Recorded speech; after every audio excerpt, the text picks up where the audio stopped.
Okay. No problem. Okay. Okay. Yeah. So the idea was to bring two of you guys here because of similar thoughts, and I want to really contribute to Indian football, and I am sure you guys also want to contribute. And selfless service है यार हम लोग मतलब ऐसा नहीं कि हमको selfish रहने and all. I think the idea is the same that let's try to help Indian football and to revive this sport, which is going to the drain day by day as we speak. Yeah, interesting. Now that you can hear us, because see, initially what we were doing is we were just showing you that there are 3 talking heads. There is a lovely studio over here, and we're building up to that lovely ground at the Nehru Stadium in Fatorda, Goa. But I'll say it again. It is the AFC Champions League Two preliminary playoff knockout encounter. FC Goa taking on Al-Seeb of Oman. That game will be coming your way in a bit. This is the build-up show to that match. Siddhant Aini is with me. Ashish Negi is with me here in the Khel Now TV studios. Siddhant, I'm going to paint a picture. Right, and the fact is that since we're here on Ashish's show, we're not going to run away from the true reality, right? Picture this: you're an Al-Seeb player, you're from Oman, you're saying I'm going on Google and I'm going to do my research on Indian football before this game, and I type Indian football, and the last thing that really comes in the entire search is anything on the field, right? It's everything that's happening off the field right now. Yeah. It doesn't paint a good picture as far as India and Indian football is concerned. It's been a while since that's happened. It's been a while. Arjun, but yeah, you're absolutely right. One of the things is, of course, that we are in our off season, so there isn't much happening on the pitch anyway. Add to that, as we've talked about many times, this was the year when Indian football's big master rights agreement was going to end. So things were going to change. Things had to change. Pressure coming in from all directions. Lot more people want to get involved with Indian football today than I think 15 years ago when this whole agreement started, right? So this entire framework, this competition, this conversation around, as Ashish is also familiar, who will play in Asian competitions, what will be India's position in global football, whether it's at the continental level or at the world level, right? Because we are a big country, we're a big market, and it's the last frontier for football to really conquer, because यहाँ cricket बड़ा है, right? दुनिया में I think there are very few other countries where football gets such serious competition from another sport, and the gap is so big. So in that context, I think it's a great thing that new people are coming in, that guys like Ashish are coming in and taking over conversations around the sport in the country, bringing more reality, more realism, more context to it for Indian football fans. Yeah. Seeing where we stand at a continental level, मतलब at club level. बहुत important है ये. No, but okay, I'll tell you this. So you've got this over here. You're going to show the game, right? At what end do you say, because बोलने के लिए कि जी all that's wrong with Indian football is there in front of you? But how much, to what end do you talk about it? Because that doesn't sound like a negative build-up, because there is this game going on as well, and there's an opportunity for these boys to go, of course, and play some good quality games if you win this in Asia. I think you have to see also Indian football team have a critical qualifiers to play in the month of October. They are already going to the CAF Nation Cup without any game, without any proper training. Most of the boys were not with the Durand Cup clubs. So you have to figure out that that's normal. That's normal. That's not normal. Maybe normal Indian football scenario, not worldwide though. So to give a picture, for example, we're playing Singapore in the month of October, home and away, both the game against them. And if you see, their league is starting on 23rd of August. Okay. They played their pre-season games with the European clubs, their Singapore clubs, and ASEAN All-Star and everything. So if you see that, their preparation for the October games will be solid. They will have at least 2 months of league football under the legs, competitive football. Then a pre-season training also, which help a player to grow and to develop their, abilities for a actual competitive like these. Whereas India, on the other side, if you see now, what's the problem? Most of the teams are not playing the Durand Cup. After Durand Cup, there's nothing to play for the club at this stage. Our under 23 team already struggling in terms of the camp. They are not, the players are in the Durand Cup teams. They are not sending them to the camp, so they are going to the qualifiers again without any coordination training on the camp. And that's under 23. Same time, our senior team with under new head coach Mr. Khalid Jamil now. He's an Indian coach for a while. We never had an Indian coach. And he is going to take a team to the CAF Nation Cups. Okay, these are friendly games. Maybe it will not matter much, but when you reach October, when you're playing to those two important Asia Cup qualifiers. Because if we lose one of those games, I think we are out of the Asia Cup. You think so? Done? Yeah, I've been done because we already lost against Hong Kong, and we have played draw against Bangladesh also. So if we lose one of those games, we'll be out of the But then the Asia Cup. how So those two games become very critical, भाई. तो अभी तो जितने competitive games we get. Bhai, you followed football as much as all of us as followed football. From an Indian perspective, I can understand, from a European perspective, a CAFA Nations friendly tournament, you're playing regular games, no problem, you can afford to go. But to a team that barely plays, a team that barely goes and plays good opposition, when you get the opportunity to go abroad in away conditions, in those away tense environments, those are massive gold mines for you. Absolutely. To go and make the most of it. Now, if you're going to go into that CAFA Nations without, camp लगाने के लिए आप camp लगा लो, तो player किस हालत में है? अभी तो कुछ प्लेयर छुट्टियों पे हैं, उनको कॉल मतलब Khalid has called up some peers which were not a part of the camp also, part of the squad earlier. Some of those players in Europe कहीं हैं, so they are now booking the flights. They are going back to Bangalore because we're starting the camp on 15th of August. So we nearly have mix of 10 to 15 days of training before we play 29th August against Tajikistan. So that's why the FC Goa, this qualifier is important because they will qualify for ACL 2 where all the other Mohan Bagan is already there. Yeah, Mohan Bagan is already there. So at least your two clubs will have some games to play going ahead for the next few months. Then let's see, AFF is talking about organizing Super Cup, but clubs are saying we'll not play Super Cup until you are guarantee us the league. Can you tell us exactly where we are right now? Off the field. On the field, of course, we're going to be building up to that game. That's coming in a while from now. We have time for it. And which is the reason why we've come 45 minutes before kickoff. So we get time to talk about everything. Where are we right now? Right now, ISL club, after meeting Mr. Kalyan Chaube, AFF Vice President, and some more members in Delhi, there was a meeting in Aero City. Everybody met. They have a lunch and everything together. Good lunch. Good lunch, coffee and everything together. After that, first of all, they trust watch breaches. First, straight away, one day before one night, when the pre-night meeting, AFF announced there will be a press conference where Mr. Kalyan Chaube will be there with the ISL clubs. And I had a chat with this ISL club. None of them was asked that we're going to have a press conference. So eventually, by the time it was already a bit late in the night, and in the morning when I checked, they said हमें तो पता ही नहीं भाई कोई press conference होनी है. So I tweeted on the morning that ISL club unlikely to attend it. So meeting happened. Of course, वहाँ पे fingers pointed to each other, to Reliance, to clubs, to AFF, and kind of two politicians there. AFF Vice President from Karnataka, Harris, Kalyan Chaube himself being a politician of BJP. Yeah. They tried to control the narrative during the meeting, in terms of having some kind of a aggressive stance, जैसे एक आपको simple example देता हूँ. एक club के CEO ने बोला क्या लीग होगी, तभी हम सुपर कप खेलेंगे. Valid question. तो उसने बोला the Vice President Harris said yes league होगी, मैं आपको गारंटी दे रहा हूँ. तो उसने बोला सर लीग कैसी होगी, what is the broadcasting deal and Yes. then Harris went aggressively to that CEO that don't change the goal post. आपने बोला लीग होगी, मैंने बोला लीग होगी, अब बताओ आप super cup Khelo. And these are CEOs of the clubs, they have power and everything, but then Kalyan Chaube went in the meeting and said why I'm here, if you don't have any authority, you are not a decision maker, why मैं इतनी दूर से आया हूँ, मैं भी किसी और को भेज देता मीटिंग करने के लिए. So that's the tonality of the meeting. Right, they are CEOs. They are the one who running the football club, but they still have owners, right? Who need to put those crores of money to run a team. Their point is very simple. We cannot start paying salaries just for 1 month Super Cup. Then we don't know again when the match is going to happen, when the league going to happen. Yeah, and then they have to pay salaries for 3 to 4 months without any football. Yeah, I have a different stance on it, bhai. I get where the clubs are coming from, and I get the fact that you're switching off salaries because you don't know what the roadmap ahead is for you. But you as the club and me as the employee of that club, it is your job that when the going gets tough, or jitne bhi baad aayi, I am putting that umbrella over. 100%. As a club, I am not going to say with budgets of these guys are all backed by huge corporates, right?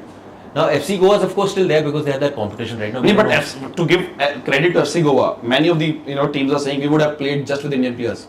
They have went on to sign new foreigners, 6 foreigners in this team, fully fledged team in the qualifiers, because easier decision would have been just play with the Indian players and the Indian coaching staff. But at least in that context, there is a benefit to playing in the Champions League, to playing in Asian competition, that you get paid money. Yeah. Yeah. But it's not going to cover the monthly It's not, expenses of course not. anybody. But yeah, it It's will not. give them portion of But for something to cover, something, right? Yeah. And you get paid in dollars. And if you look at what budgets of Indian clubs are compared to what budgets of all of these clubs around, even in the Asian continent, if you look at the top tier of the club system, whether it's in Japan or Korea or Oman or Saudi or whatever, there's a significant difference in the budgets that these clubs run on and in the revenue that they generate, right?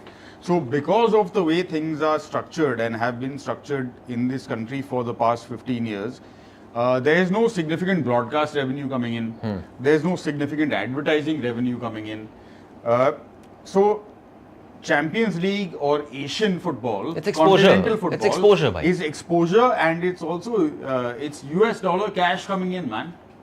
That makes up a significant chunk of your team revenue. How na? much, bhai? नहीं, but भाई देखो No, to be I'm honest not जो talking about monthly percentage wise, at all. if there's a monthly salary of मतलब monthly wage bill बोल देते हैं, Yeah. there's a monthly wage bill of FC Goa, it will not covered by the money given by AFC. No. It will only subsidize for your traveling, lodging, It's you know, and little exposure. bit your running the cash थोड़ा flow. बहुत, हाँ, yeah. थोड़ा बहुत. But थोड़ा at least you are there, you know, you never know. Al-Nassr might be in the FC Goa group, for example. Yeah. Just imagine Ronaldo Yeah, playing against imagine. Ronaldo in Saudi, not in Right. Goa. He will not come to Goa. उसके there's a Please clause come, in, yaar. Please. Achha, what is the clause? What there's is a clause in his contract. He will not play the Champions League away games. You know. Oh, really? Yeah. So only home games. Not You don't want to bad. travel for the away games. Achha, wonderful, yeah. What a clause this is. By the way, our clause says that wherever you call us, we will be there. But nonetheless, listen, let's just take you because there's the game, of course, we're building up to it. And the game is FC Goa versus Al-Seeb of Oman. First up, let's take a look at the lineup.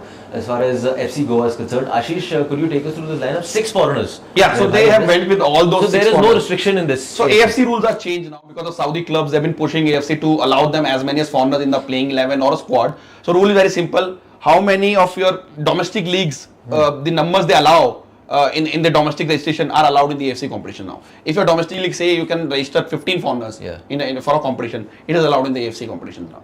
Okay. So India, it is 6 maximum. So it is allowed. So Goa can use 6, all of them 6. So they have kind of put all those 6 foreigners in the playing 11 alongside, of course, their goalkeeper Ritik Tiwari, who has been fantastic last season, one of the best goalkeeper last season as a young goalkeeper. Yes. Sandesh Jingan, the captain, is there, you know, as a wall and rock. And you know, then you have Akash Rangwan, left back, who is kind of doesn't have a company. So Jay Gupta, who left for to East Bengal. Udanta is there on a right wing. I will discuss little bit on Udanta why is there on right wing, but it's an important role considering. Yeah, Manolo really likes him, huh? Yeah, but अभी देखो job भी है. Al-Seeb का left back, who is very overlapping. You need your, you know, your winger to tuck back and help your defender in terms of, you know, Boris in terms of defending those multiple 2 versus 1 situation. So that's why Udanta is there on the one wing, and then of course there are 6 foreigners, including the debut for Paul Marino. There's a debut, David Timmer. There is a debut, and the remaining foreigners were there with them. You know, there will be eyes on Dizan Drezic, who has a fantastic. For all the last young boys, season. people who've tuned in, and big number of you, of course, tuned in for this as expected. In the Omani lineup, who are the players you need to be wary of? I think if you see the three players straight away I put, you know, to watch is a left back. I think he is like as playmaker as the number 10 Salah. Busaidi? Yeah, Busaidi. India के against खेल भी चुका है. पहले हमने देखा है सब लोगों ने. Oman multiple time played. I think fantastic player. I think in this lineup because the right back is defensive, he make it back 3. When in a transition and the left back goes on the on a honeymoon and on put those crosses, early crosses, late darting run in the box. Then there's a midfield Arshad, number 26. I think it's a battle between him and Bora Hera that who will control the tempo of the game because he like to drop deep. So you have to see that will Iker go and press him or stay back, cover those lines because he also play very good vertical passes. In between, receive the ball, half turn, just play the vertical ball. Therefore, they are number 10 Salah. Who has been, kind of a poster boy for the club, and there, of course, Aziz. We have seen he has played against India in past, so he's the he's the striker. A majority of these boys are playing for the Omani national team. Yeah. The majority of the Omani international. So majority. Yeah, Bhai, because I remember when we played those games versus Oman, which was a few years back. Yeah. But the one thing that really came out in that game, at least for me, was the change of positioning. कि मतलब आप अगर बीच में रह रहे हो, doesn't mean that you're going to operate there throughout. You leave your position, you go somewhere else. Another guy leaves his position, he comes somewhere else. Then I've seen videos of these boys in the build-up to the game, and similar things, bhai. From a defensive point of view, suddenly you see, I don't know who the hell I'm marking, man. Yeah. This guy's gone, the other guy's coming, the other guy's gone, the other guy's coming. that comes with sync. Yeah. And that comes with time. Yeah. Also, Arjun, we have a quite insular kind of system here. Na? Even if clubs are going to Asia to play, we are looking at what's happening within our own system. Yeah. So, in that context, we are not really aware of what's happening in the broader continental kind of scenario. So, as it is, we are a bit confused about whose skill, how much video time is going into the analysis, all of that stuff. If you couple that with a flexible coaching strategy and players who are able to be versatile and change positions, like he's saying, if the left back goes up and it becomes a back three, that poses problems. Udanta may be quick as hell, but he isn't the best defensive player you would want to have on that there's team. a problem that right hand side of FC Goa, right? Boris is not tall enough to be full back. Yeah. Udanta is not good enough to be a proper attacker. So that's kind of a two full back playing together. So we will see Boris taking in and Udanta just wide, helping Boris all the time. And in the attacking sense, whenever the Goa gets the ball, I think Udanta, of course, with the darting run, and Boris can make those overlapping runs. He made a very good point that from whenever an Indian team goes and plays continental level competition, right? Club football, national team, what you might be doing at home, the way you might be moving it around, the way you might be moving as a team, off the ball, on the ball, all of that goes out of the window, sir. Yeah. First and foremost, you have to sniff out the game. Yes. After you sniff out the game, then मतलब थोड़ा confidence आया, then तो दिमाग चलेगा ना. तब बंदा हिलेगा इधर उधर, तभी तो मजा आएगा. And that's also the problem because Goa's preparation to this game is not up to mark. When did they get together? So it's up to 20 days now. In mid-July they got together. 20 days. Yeah. So and then because and plus Goa rains must be going on. Goa rains must going on, and then they're not playing in Durand Cup.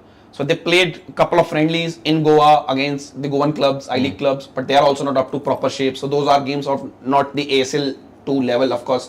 Then they, of course, played India under 23 in a friendly game, which was who also in Goa. Bangalore, training in Bangalore. Training in Bangalore, but that team is depleted already because the 15 of the first choice player are not with in the camp. Hey, Indian football.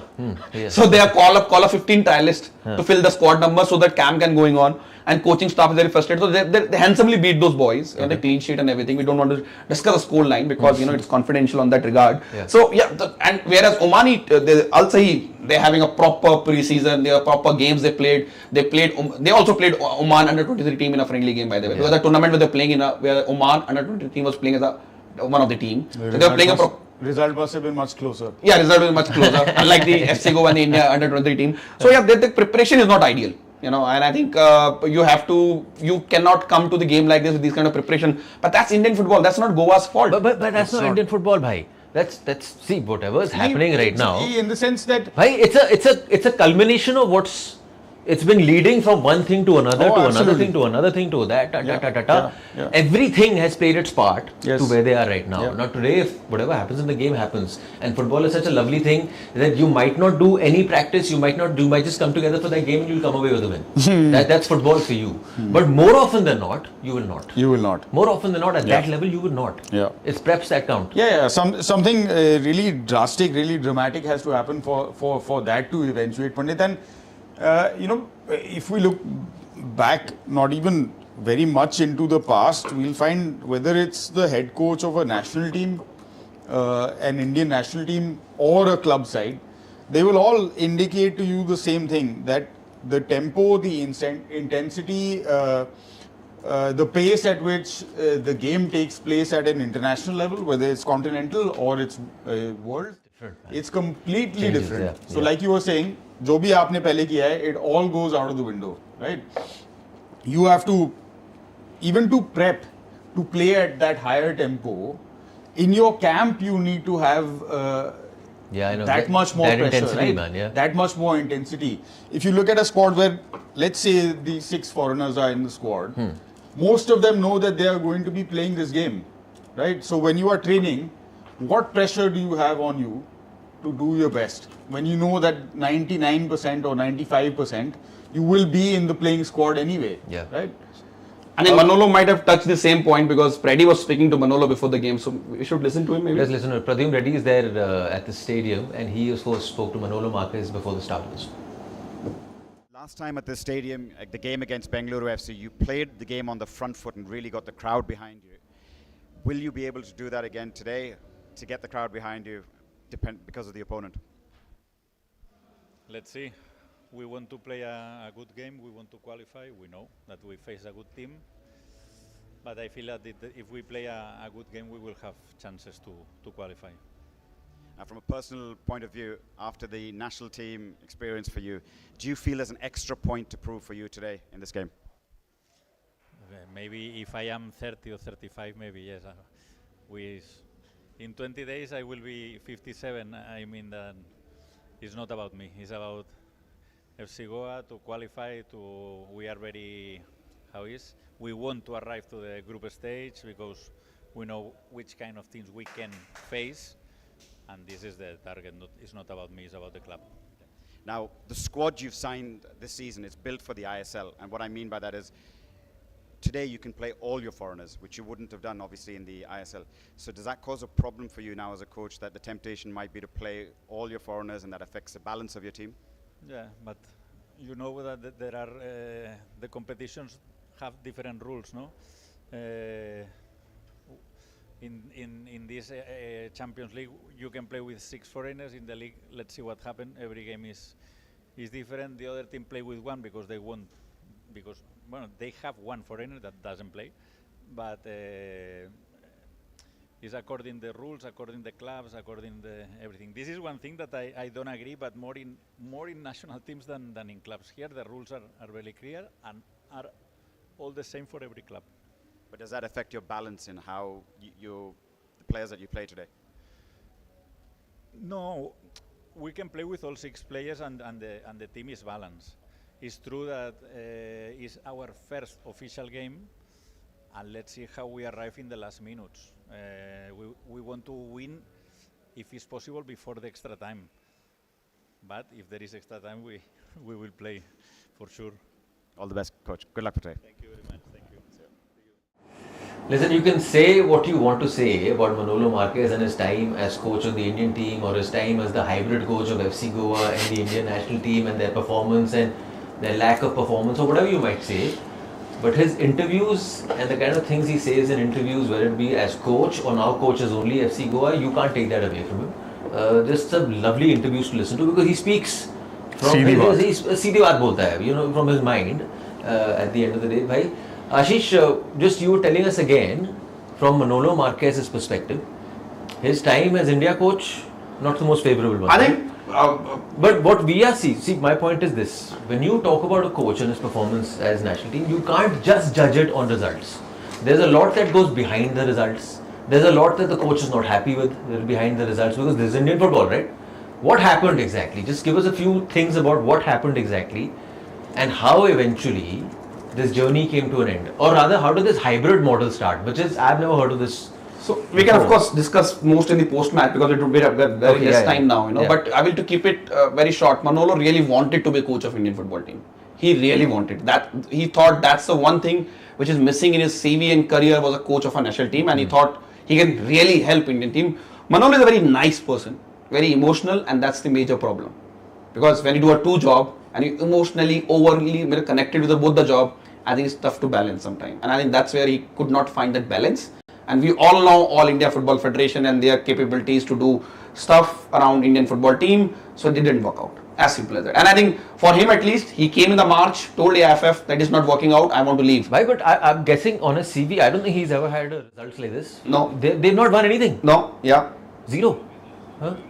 Yeah. Nothing at all. Huh? It's difficult too in that context also, Arjun. I mean, At the end of the day, चाहे पीछे जो भी हो रहा हो, you are judged by results. मान रहा हूँ मैं आपकी बात, but at that point to take this job on, I think is a sign, or was a sign of Manolo's commitment to Indian football in that sense, right? That he was willing to take on this project. Sure, he might have personal reasons, like Ashish is saying, to have a country as big as India on your kind of list of teams you've managed is great. But at the same time, coming in when you know that there's an issue, there are many issues, right? Things have not been resolved at the back end by any means. In that context, I think it also helped out the All India Football Federation to have him there. Someone who is respected by the media, who fans look Players. at by players by who fans look at as as someone who's committed to the sport in this country and committed to the country and the project that at least the fans want to kind of progress. So I wouldn't sort of judge anything by this small stint with the national team, other than from an Omani perspective or an outside perspective, to say कि यार इनका घर तो is all over the place and they really have no idea what is going on. Fair point. But Yeah. I think we have about 5 minutes left before we hand it over to the commentators. So let's just build up into the game now. From a FC Goa perspective, Ashish, first 15 minutes, I'm guessing you'll see what you generally see from Indian teams in continental setups: KG, sit back, sit back. No. And then, of course, get into the flow. So of the bit game. on Al-Seeb, right? So I will just profile made for them. So if you see it's not that tiki-taka football team. Their coach was head coach of a Bangladesh club, Basundhara Kings. So ऐसा नहीं है कि it's a big coach profile, but the players is good. They are very good dribblers, one-on-one, very good. They can go and take on a couple of players. The midfield especially, and the pressing system also is very good. They just don't press blindly. They do counter press when required. In mid block, the pressing is very aggressive. So Goa, if they lose in mid block, you will see, they starting attack very quickly and pressing Goa's midfield. That's why the important are these foreign midfielders. So technically, they should be able to cope up with the Omani the players pressing in this. And problem is their left back is their advantage, but it also Goa if can hit that left back, using counter attack. Can help them. If you see and both Udanta and Boris, if they can attack on that wing, they have a chance. That is, he's going to leave lots of space behind, right? So that's where Goa can do it. Also, Goa might need to make little deep runs. You have to start and mix up your run, come inside, bring their centre backs together. Number 9 Severo, he might not score lots of goals, but he can do this work, and which allow their wingers and the number 10 to go behind. And that's what Goa's plan should be. Should not allow them to set the tempo in midfield. And when they won the spatial midfield, when they win the ball, they also keep it for a bit long. Then Goa can counter press and try to win it again. So that's where tactically this game going to be played. Fair point. Bhai, we just got like a minute or so before we go to the commentators. What are you expecting? I'm looking at the first 15 minutes. Or let's look at it, let's break it down into 45. What are you looking at in this 45 from an FC Goa perspective? First 45, I think, like you rightly pointed out, Pandit, not conceding. Yeah. Sussing out the opponent in terms of But organization Oman and in for terms of your shape, because at this level you need to be organized, you need to have your shape solid, and you need to figure out what's going on, right? How the other team is moving, maybe, I don't know. I think Manolo will rank some of his players, because at least the Indian boys are boys who have been around for a while. They know each other very well, even the guys on the bench. There are a bunch of guys from Manipur, Udanta, Boris, etc. Yasir is on the bench. They have good communication and they've been around, so I think they will know what they have to do and to build on that in the second half. Ashish Siddhant, thank you so much for joining us. We of course will join you post-match, hopefully after the FC Goa win and half-time as well. Sorry, it's been a while since I've done a football show. Hota hai. We're heading now to the Jawaharlal Nehru Stadium in Goa. Fathoda, the iconic stadium where of course the AFC Champions League 2 game between FC Goa and Al-Seeb of Oman is coming your way. It's time for us to hand it over to our commentators, Pradyum Reddy and Karan Soni.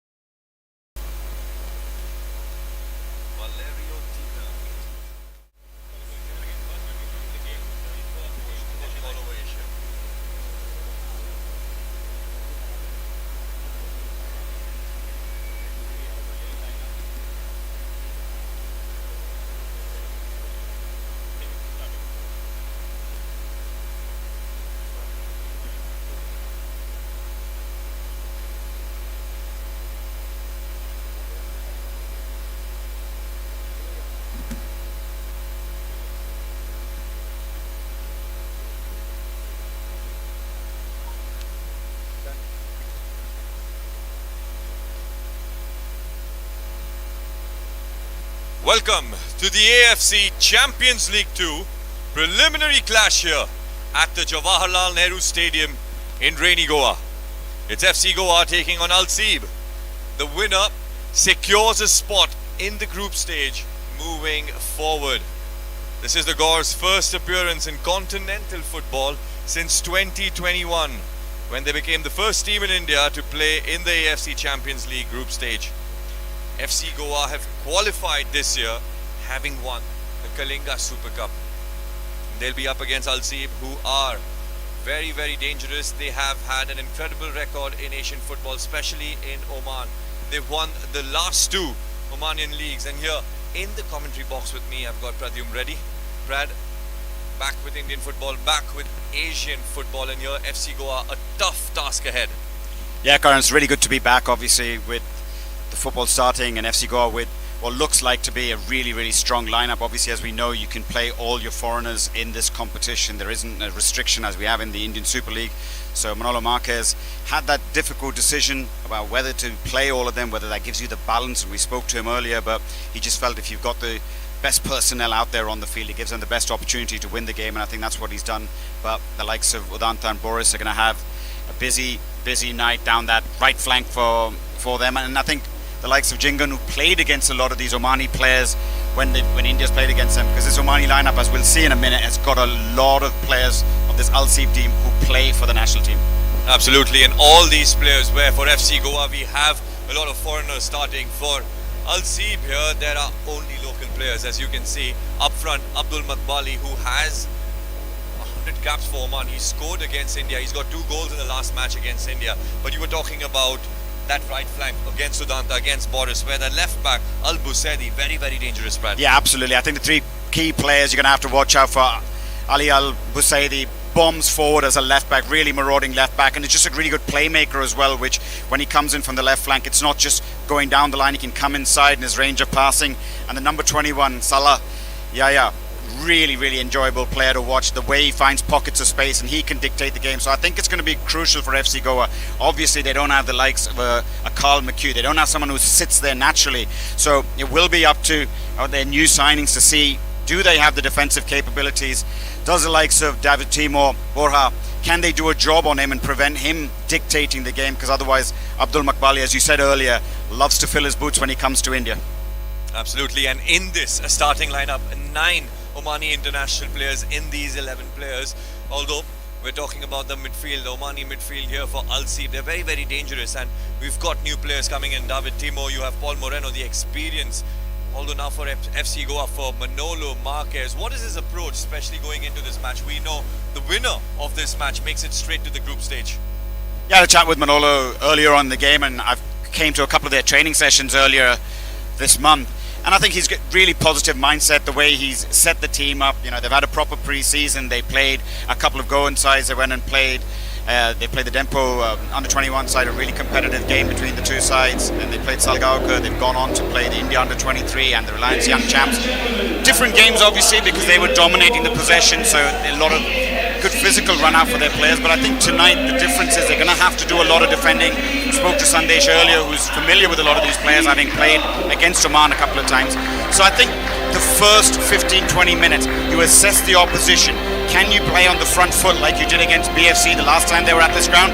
Or will they have to absorb a little bit of pressure, look to play on the counter? And with the likes of Severio and Ike, Udanta, Drazic, I think they have the capabilities of having that plan B and hitting them on the counter-attack. FC Goa, absolutely. They have the pace, they have the quality moving up front. Although it's a big advantage.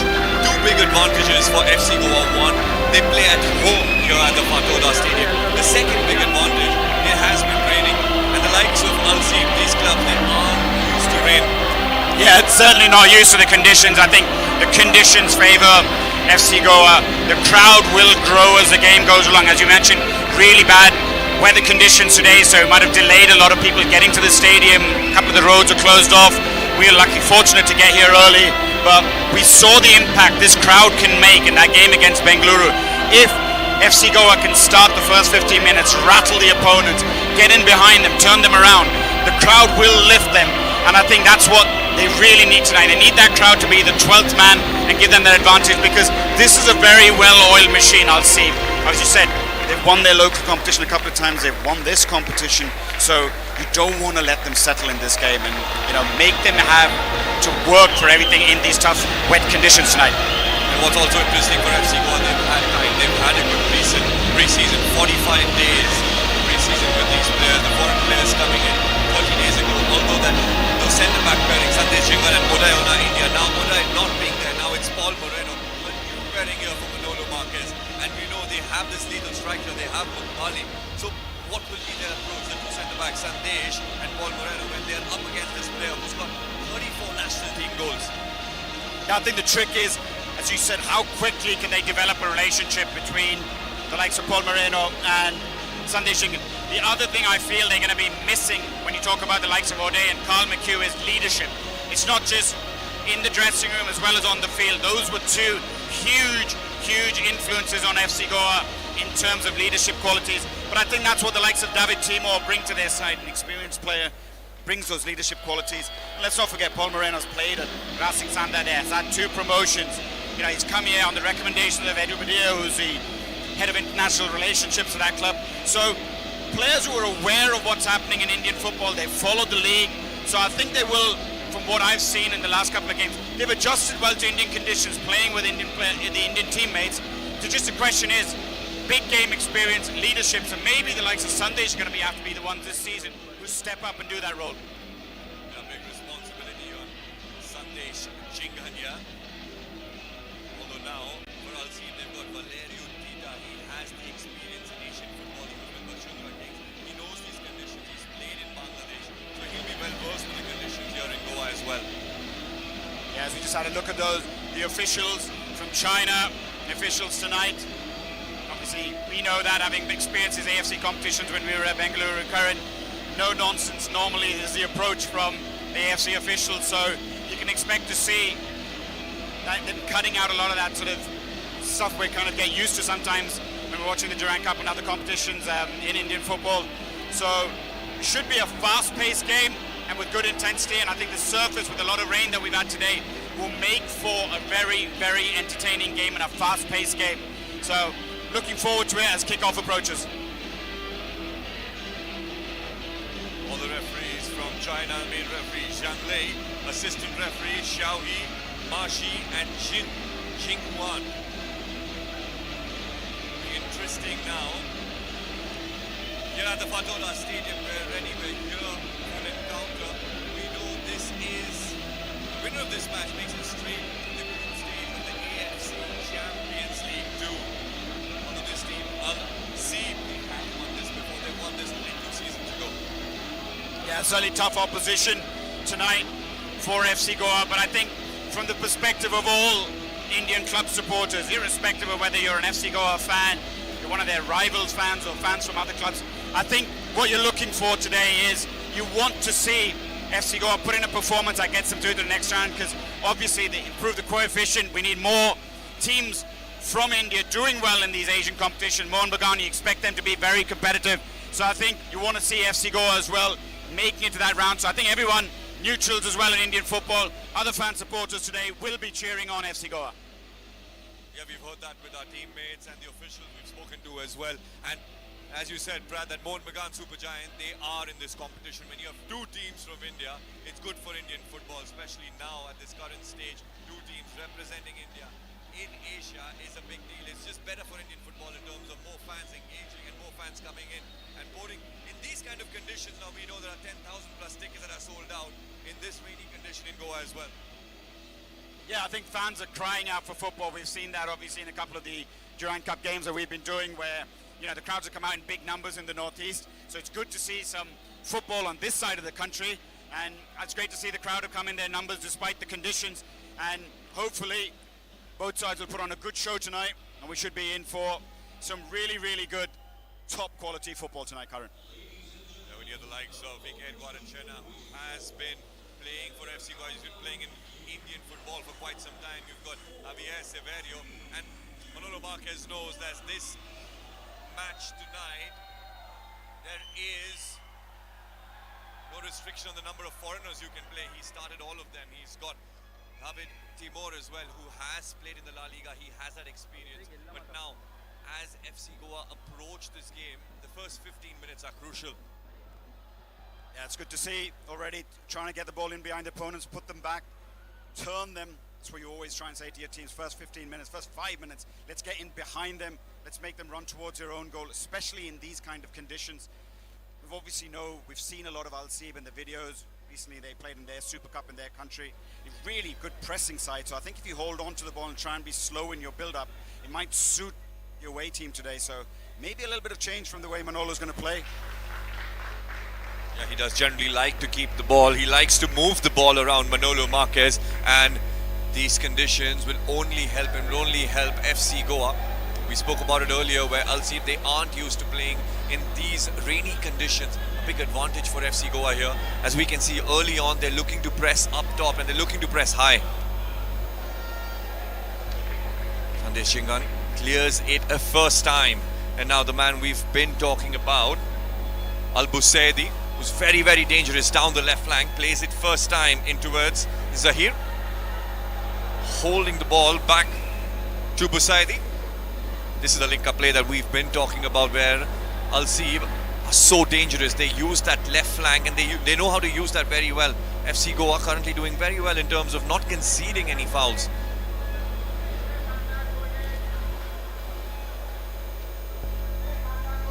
Ball played in towards the right flank. And Nasir is looking for support there, plays it back. With a drop of shoulder, twisting and turning there. Ball played in at the perfect height, cleared away first time. And that's the experience you need. Paul Moreno straight away into the thick of things. Yeah, that's what we talked about from the wide areas, but the fullbacks getting into good ones. I should have done better there. Drazic and Pauling in behind. Shaky stuff from FC Goa. There needs to be more in this team, especially while keeping the ball, Brad. That's what we felt. We always knew the fullbacks are going to get forward into the attack. And on this occasion, the cross coming in from Al-Rawahi. Well cleared by Paul Moreno. That's what you want him in there for. You're almost very static there, ball watching.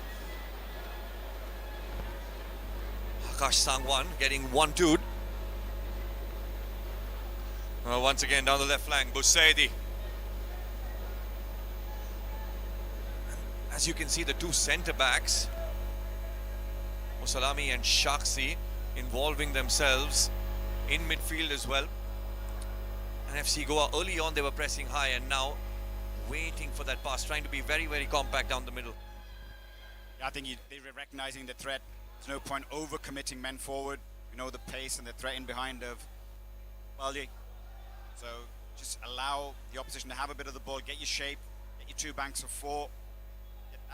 Make it difficult for them to play through. If they're going to go around the outside, that's obviously where you'd prefer them to get the ball because you can then deal with the crosses with the likes of Jingan and Paul Moreno. Nasir, once again, Sangwan getting 1-2'd again. Nasir is free, ball played in first time. Well, his teammates there, Salah and Mukbali, they were asking for the cutback. They were there. Yeah, this is something that I'm sure FC Goa would have thought about before the game. We think about, question whether Bryson would start or whether Udanta would start. I think it's Udanta's relationship with Boris and how well they work together as a unit down that right-hand side for FC Goa is what gives him that strength and stability. But on the converse side, as we have a look at, you can see Akash Sangwan just talking to Paul Moreno there. He probably needs a little bit more help from Drazic getting inside and helping him so he avoids getting sort of 2v1 situations. Brad, Nasir making that run twice now in behind Akash Sangwan where he looked like he wasn't switched on. Yeah, you just look at the position that he sometimes gets squared up, Akash Sangwan, because there's a couple of players that he has to deal with.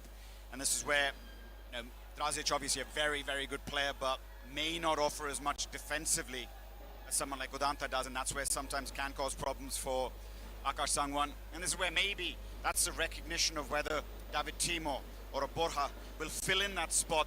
One of your two midfielders there has to come in and protect the fullback at times because they will start to overload on the flanks. Pratik Tiwari choosing to go long in towards Severio. Hamisi doing well, just enough to win ball possession. Well, it's that interchanging play or positioning between Iker Guarachena and Severio. It's kind of a 4-4-2 formation, or a 4-2-3-1 if you like. It looks very much a 4-4-2 out of possession, but in possession, I think this is where, we spoke to Manolo before the game and felt, would you play these players if this was an Indian Super League game? Would you have this combination? Because you look at whether Severio and Guarachena, are they ones that are replaceable in a game if it was an Indian Super League game where you bring one on for the other? And similarly, Borja, David Timor, would you play them alongside one another, or would you balance it with an with a Ayush Chetri or Yasir? And that's the question today. Will that balance get upset in terms of playing a lot of attack-minded players? Allows a chance. FC Goa winning the ball back. Timor, first time. Good turn from Guarachena. He's asking for help. Guarachena challenge in from behind. No foul, says the referee. Play on. Al-Seeb showing intent. FC Goa moving the ball around well. Well, that's the question. Can they keep the ball in Al-Seeb's half now? A chance down the right flank. Udanta. Back in for Timo. Does well to protect the ball. Jingan.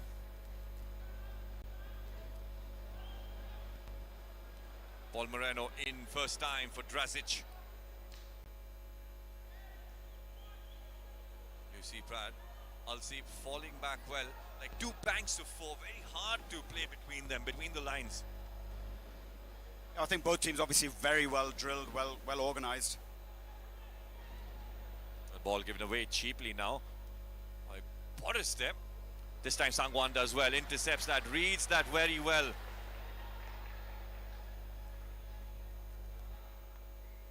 That's the difference, Karan, at this level. You give the ball away, it's automatically in transition. These teams are so quick to pounce and so quick to go straight for goal. And Boris has to be a lot more careful in terms of how they distribute and how they play out from the back. Throw in. So far so good. FC Goa now need to show intent in attack. Already we've seen the difference. We talked about the referees earlier. We saw that challenge early on Iko Guarachena. The referee choosing to just play on, because obviously they're used to a different level of contact than what we're probably used to in a lot of our football. Drajit enters the 18-yard box, plays it first time in for Severio. Well, could have gone himself. He had space right in front of him in that 18-yard box. Could have gone himself, could have found Udanta. Udanta was open at the back post, crying out for the ball, or maybe he wasn't. Maybe looked at the way Drazic was saying, he didn't hear him, didn't see him. But certainly if he had looked to play that, we know Drazic got that ability. Could he have played it with the outside of his foot and brought that into the path of Severio or into the path of Udanta? And now when you make mistakes, like Brad, you said, at this level, you can be punished. FC Goa, they aren't going to get too many of these kind of chances. The space that Drazic got, you need quick thinking. He's looking to pair Severio through, and now at the other end, a corner for Al-Seeb. Yeah, I think one of the things FC Goa have done in the off-season, you look at their recruitment, they've definitely added a bit of height on these set pieces. You look at the likes of David Timor, Paul Morena, certainly going to be useful on set pieces in both boxes. But now, obviously, with the movement of Oman, make sure they're switched on. Choosing to go short. Still Al-Seeb. Ball played in. Cleared away first time by Jingan. Well, danger still in and around FC Goa's box. Offside, was it? Mukabli. Yeah, it did well there, FC Goa. Not only initial ball, cleared it out, and Jingan cleared it, but then they made sure, as a unit, you can see as he's just gesturing, getting the players up. So definitely good organisation there from the set pieces. I think a pretty good first 10 minutes. I think both teams, both coaches would be happy with the way they started. It's almost like two boxes sussing one another out in the first 10 minutes. And I think, I think FC Goa will feel that they don't need to be overawed by the opponents tonight.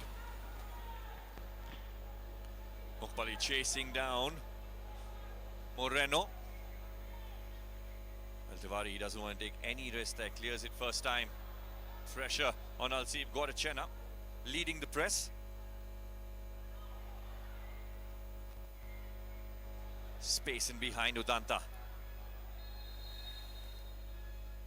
Poseidi doing well there. Wins a free kick. That's the experience of Al-Seeb. Just knowing that instead of getting into a foot race with Udanta, just need to get his body in between and Udanta and the ball.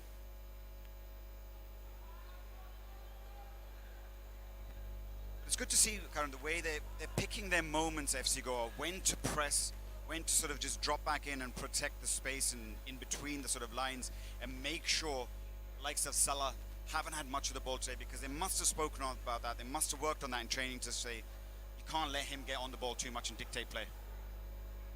Well, Akbari find that space, shot from far out. There's a big deflection. Good defending there. David Timo flies in with that block. But Ritik Tiwari, he was ready to get something on the ball. And that's what we heard a lot about David Timo, about what he brings, the technical ability, his composure, but also I think that defensive, the way he can screen in front of the back four is something that FC Goa are really going to need tonight. Already seen a few early signs of that. Chance now for Al-Seeb. Ball played in towards the near post. Cleared. Still space down the right flank, twisting and turning. Drazic does well, wins the ball. Sangwan has time. Drazic first time. Severio. Well, clever thinking there, clever thinking. Bora Herrera was ready, making that run in between the two centre-backs.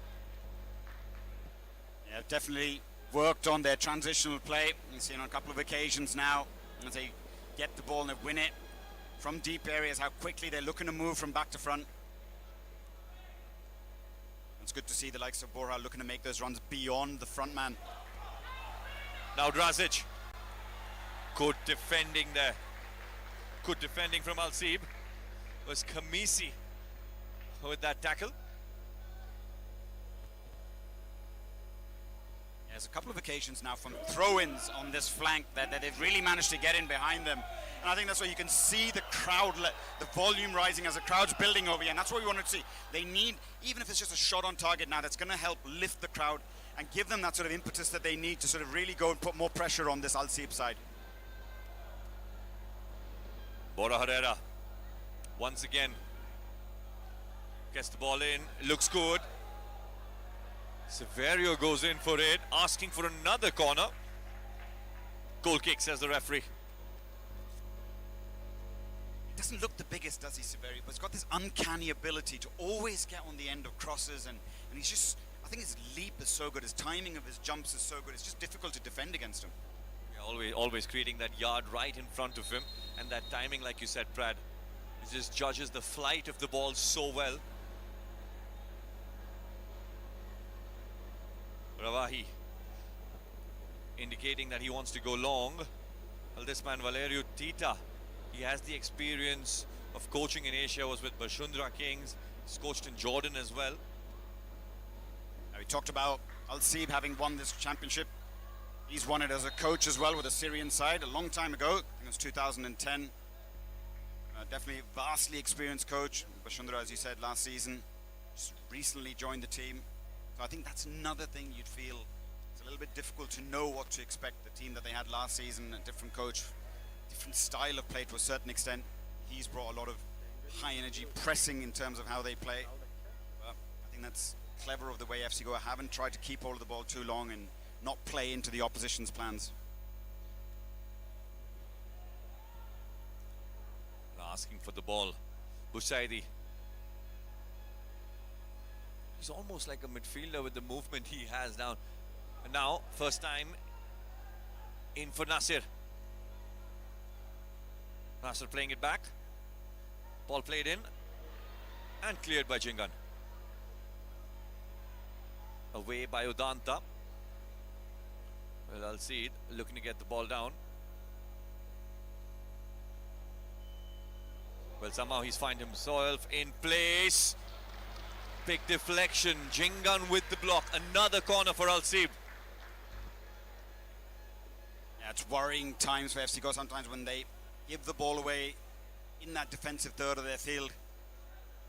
It's the second occasion when there's been a big deflection. Fortunately for the Gores, gone wide of the post on both occasions. But it's needless accumulation of corner kicks for Al-Seeb is going to just put a little more unnecessary pressure on the FC Goa side. Ball played in once again, away by Ritik Tiwari. First time played in, does look dangerous. No offside, he wasn't offside. Mukbali not very happy, he was asking for a corner. That's why I talk about lots of deflection, because as that ball comes out, there's so many bodies in the way. A lot of times those strikes can go anywhere, especially on a surface like it is tonight. It's going to skid through. The surface is cutting up a little bit. So I think they just need to be a little bit more careful in how they play out from the back. You know, sometimes it's not the worst thing just to be a little bit more direct in your approach play to alleviate pressure on your defense. Yeah, hard to judge the surface when it's only been raining, and hard for the goalkeeper as well, Brad, when you take those shots from far out and if it bounces right in front of you. Pressure from Severio. Cleared away first time. Al-Shaksi. Yeah, definitely for a young goalkeeper like Ritik Tiwari, probably playing his first continental level football. We remember the last time FC Goa were in Asian competition was in the Champions League, where, you know, I think it was... Well, ball played in first time. It did look good. Sangwan with the right. Guadachena there goes through. Ravahi does very well. Very, very brave for him. Guadachena not very happy. He's asking instant apology. There was no malice in that challenge. All eyes were on the ball. No, he was well within his rights to go for that ball. And I think the experienced Al-Rawahi, Oman's number one, was very, very brave, and he had to be to come out and smother that chance.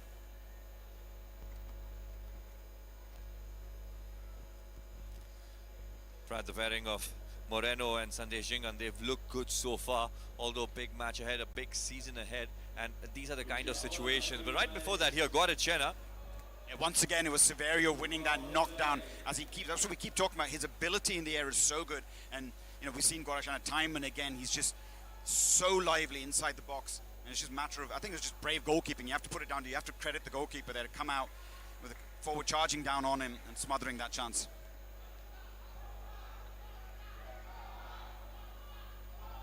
One first time. Trasic with the flick. Sangwan plays it in for Severio. Good defending. Al-Shaksi somehow gets in front of Severio. Mukbali tries to get past Paul Moreno. Goal kick given. Yeah, that's the threat. While Mukbali, pace that he can get in behind. I think you saw the experience there, the way Paul Moreno just shepherded him out. Have a look at one of the Al-Seeb players, looks to have just taken a knock. It'll be a welcome little break for players of both sides. Yeah, a little bit of instructions from the coaching staff. Yeah, there has been intensity, Brad. I mean, it's been an end-to-end match. We've had chances that FC Goa have created, in Al-Seeb as well, especially down that left flank where Pusaidi has been playing. He's been combining very well with Zahir.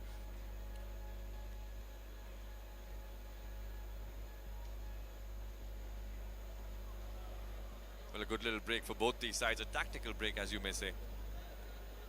Yeah, good to get some refreshment. You can see a couple of players chatting to each other. You could see earlier Jingan, now Jingan having a word with Boris. Let's not forget, it's still early season. These guys haven't played many games together. Obviously, Jingan, Boris played together all of last season. Sangwan, relatively new to the side as well, but with a new centre-back in there. Because was the man at the back who controlled a lot of the things for FC Goa, and I think that's something that they're going to have to get accustomed to a little bit. Severio tries to get at the end of it, asking for a foul. Shangli in favour of FC Goa. Free kick given. Well, a yellow card. Yellow card has been shown to Al-Shaksi.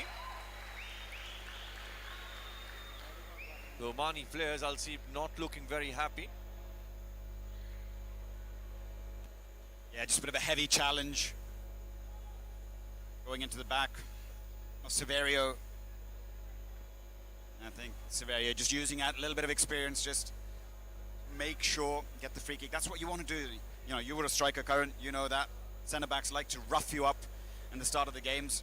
So sometimes when as a forward, you get a chance to get one back on them, or now, especially with the centre-back on a yellow card, and makes it a bit more, it's almost as if a forward you feel like, all right, now you can't really tackle me when I go into the box. And that'll be interesting to see Al-Shaksi now. He'll be wary of all the challenges that he goes for. A yellow card been shown to him. And not to forget the 4 defenders in Al-Seeb's lineup, 3 of them national team players. Ball played in for Moreno. Chance for Sandesh Chingan. Cleared away first time there. Well, that free kick, that ball did look good. Somehow, Moreno completely unmarked. You feel these set pieces are going to be a chance for FC Goa to really put some pressure on Al-Seeb tonight. Mukbali linking up with Zahir. Out wide for Bushaidi. 9 national team players in this starting 11 in Al-Seeb. And it does matter, Brad, when you're playing for club and country, the chemistry, the kind of communication that you have, that can be superior. Yeah, a lot of these players have played together. They're used to playing alongside one another. I mean, we've seen the likes of Al-Busaidi and Salah being really impressive for Oman, the national team. I think that's where pre-match, if you looked at it, you'd probably say for those reasons and a couple of other reasons where, you know, they're at the peak of their pre-season. You know, their league starts next week. Mukbali. Well, it looked pretty easy there for Ritik Tiwari. Mukbali thought he should have probably done better with that finish. There was direction. Maybe a bit more whip in it, a bit more power. Yeah, that'll give Ritik a lot of confidence. It's a nice height for the goalkeeper. It's just there once. Yeah, we have another look at the earlier challenge which led to the yellow card. He just felt probably Al-Shaksi led with his arm, and that's why the yellow card was given by the referee. Well, back now down the left flank. FC Goa winning the ball. Well, beautiful ball played in for Drazic. Somehow finds himself in place. It's Drazic! FC Goa lead! Drazic with the goal! Well, the crowd here is ecstatic. But what about that pass in from midfield in the path of Drazic? Al-Rawahi completely mistimes it. 1-0 to FC Goa. What about that? The quality of the assist, the quality of that pass, that first touch from Drazic, and then the composure to just lift it over the goalkeeper. This has got this crowd on their feet, and I think now, Karan, we've got a really, really cracker of a game on our hands. Incredible, just incredible from FC Goa. Just when you thought Al-Seeb was gaining momentum, this is what's done.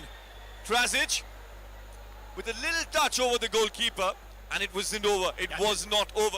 This is the best part. He touches over the goalkeeper. A lot of players might have chosen to just go down over there, but he had the composure, and then when he saw the defender backpedaling, that's not an easy technique, because he just got one touch out of his feet, lifted over the keeper, lifted over the last man over there, and it just trickled into the net, much to the delight of everybody in this packed stadium tonight.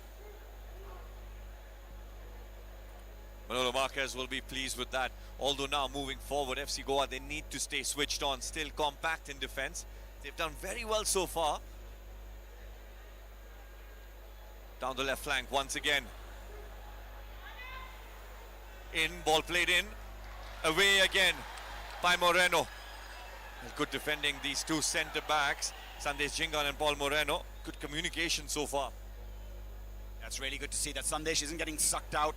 When he does get sucked out into this position, look how well Moreno and also the likes of David Timo just drop inside and make that extra centre back. That's what you need to do at times. If your fullback's getting overloaded on that side, one of your centre backs has to go out, and that's where you need a quality defensive midfielder who can recognise that. You look at over the years some of the top players that have played in this league, the likes of, like, you see an Eric Partlew, or the one who played, the Brazilian who played under Manolo Marquez at Hyderabad FC. They drop in and become that extra man in defence over there, and that's what you need sometimes, especially in games like this.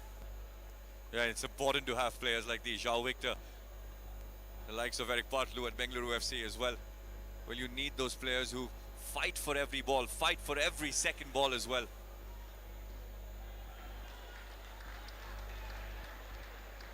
And this is the perfect thing, and this is what this game needed. You needed FC Goa to score that kind of a goal, because now, obviously, Al-Seeb are going to have to come out and try and get the equaliser. And there's going to leave more and more space of that for those diagonals, for that counter-attack. And they're going to be wary of the threat in behind. It's almost like a boost of confidence now for FC Goa with the kind of passes being played.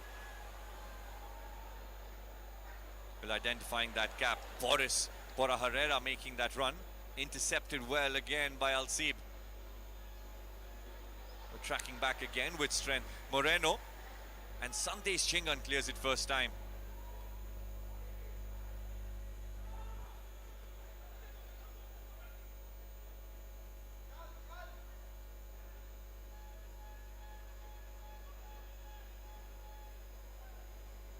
Saw what it meant to that FC Goa bench. Every single one of them up off of their feet and down there celebrating with Drazic.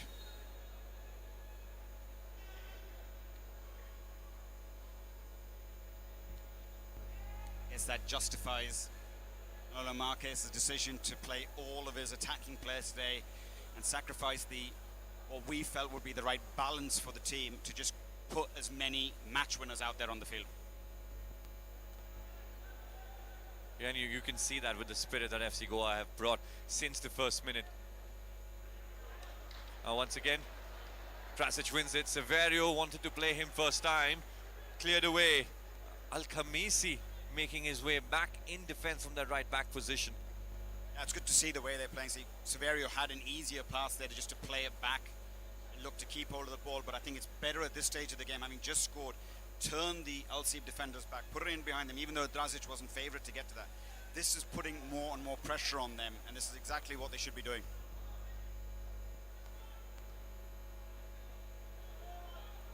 Well, ball in for Boris, does well to bring it down. Well, it is a slippery surface, it is a fast surface. A true test of your first touch as well.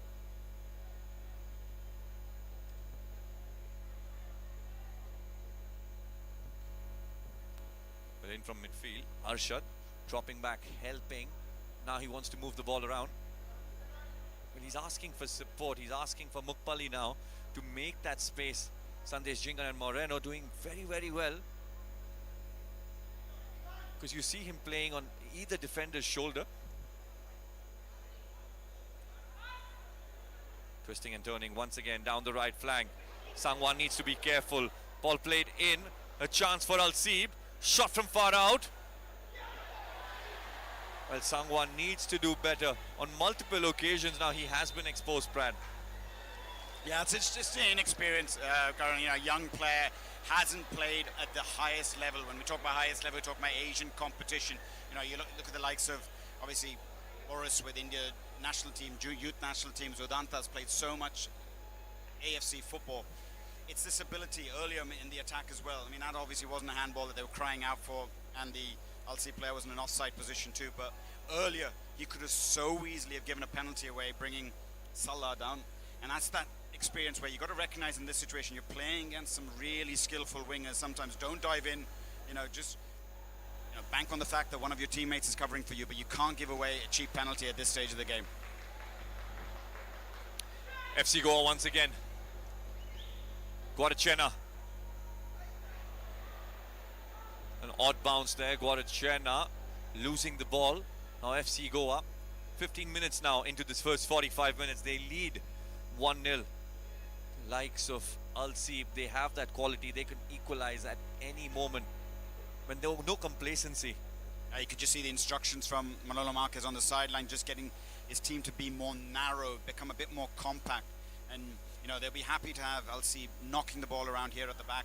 And just, you look at the thing, we've got this vantage position where you can see it's about 30 yards between like Guarashena and Sandesh Jingan.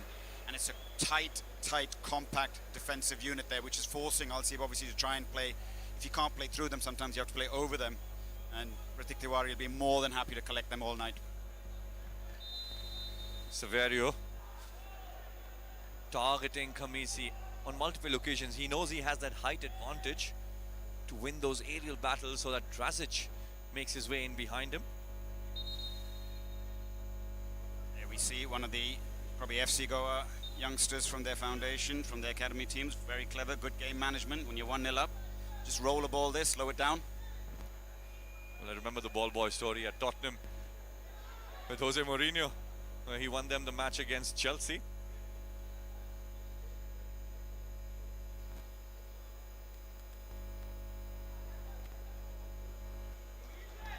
Boris once again doing well, intercepts that. Looking to clear that first time. David Timo. Bradford Danta, it's almost when he was signed for FC Goa from Bengaluru FC, it's almost like he's been given a new life here. He was tried at that right back position, right wing position, and now he's become once again a regular starter for Manolo Marquez.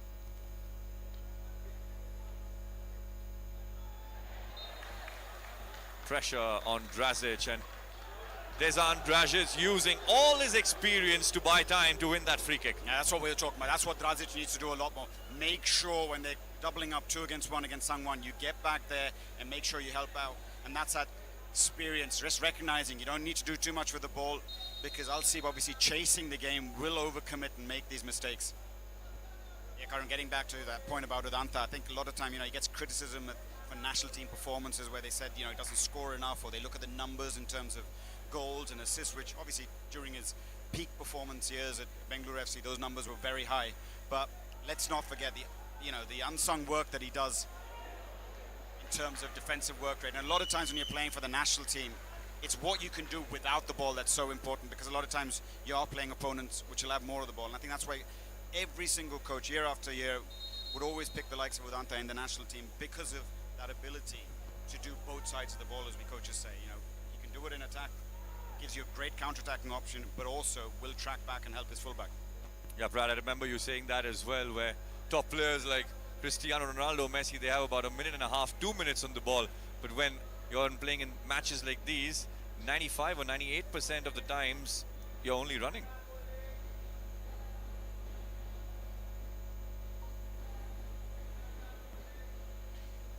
Well, in waves of attack, trying Al-Seeb once again. It's down the left flank where Zahir and Busaidi trying to combine. And you see the movement of Mukpali. It's like the big number 9. They're trying to get that ball in, but that's the kind of football you want. That's the kind of intent you want, where Severio falling back and getting in that block. That's really good defensive work rate 30 minutes into the game. Question's going to be in these sapping conditions over here. Can they manage to do this for another 60 minutes? Or I feel currently they probably need the insurance of another goal. See, they don't have to force the issue just yet, but I think they've had the kind of pre-season where the games haven't tested them enough.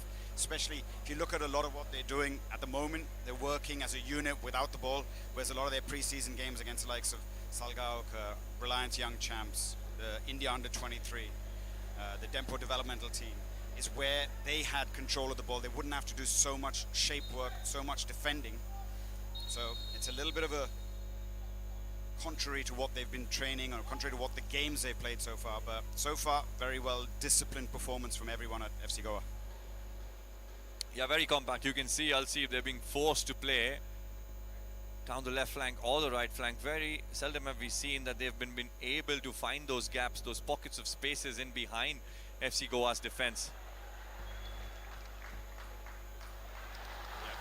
And look who's back there defending, likes of Udanta, doubling up with Boris to make sure, as you're saying, They know obviously the game plan is get the ball to the left back, get the ball down that left-hand channel with the likes of Saidi and Akrabi. But don't allow them through the middle. This time Sangwan doing well against Drazic, but now they have to fall back. Both these players, they've lost the ball. Al-Seeb moving the ball well. Once again down the left flank, Zahir. A little drop of the shoulder, finding space.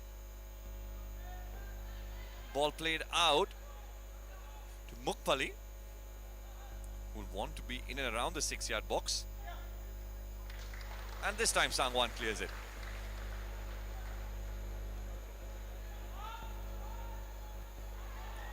Ravahi wants to play it behind the defense. Moreno just sees it going towards Tiwari. Yeah, it's the contrasting emotions of the coaches. See the frustration on Valerio Tita, wanting his goalkeeper to just try and find somebody in midfield. Just he played it straight through now to Ritik Tiwari.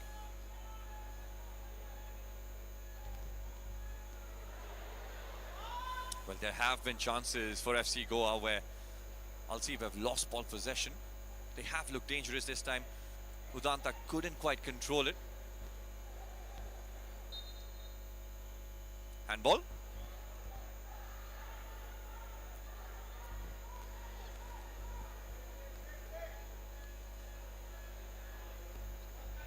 Zahir finds himself inside the box. Good challenge there by Timo. Well, risky challenge, but he connects to the ball and wins it. Timely challenge, that's what you want. Just what we were talking about earlier, that you've got to make sure when one of your defenders are beaten, you're in the right position to make sure you make those challenges. And he wasn't overcommitting, didn't lunge out, just stuck a foot out there, made sure he won the ball. Looks like already a promising player for FC Goa. The ball played in once again. Sangwan does clear it first time. Better defending where he did go first time with the head. It's dangerous when you want to clear that with your feet.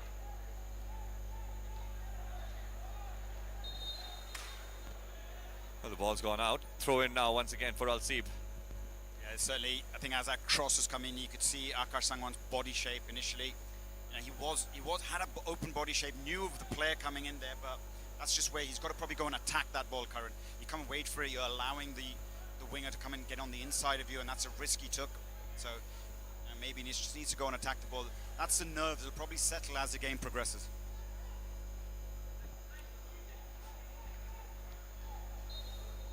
Foul this time, Severio. Sticking his leg out, not happy. Al-Seeb now. They're piling up the pressure now on FC Goa, giving majority of the ball possession.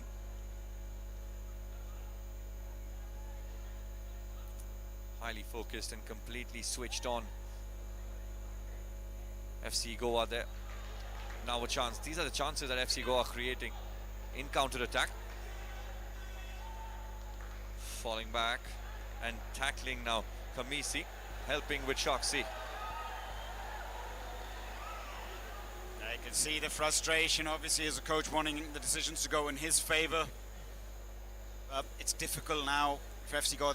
Everyone's back defending currently. Severia's dropping in so deep to defend, so when they do win the ball, there is really no outlet for them. So they have to be a little bit more adventurous at times, maybe make a few more passes to allow the likes of Drazic, Udanta or Severia to get into a bit more advanced positions.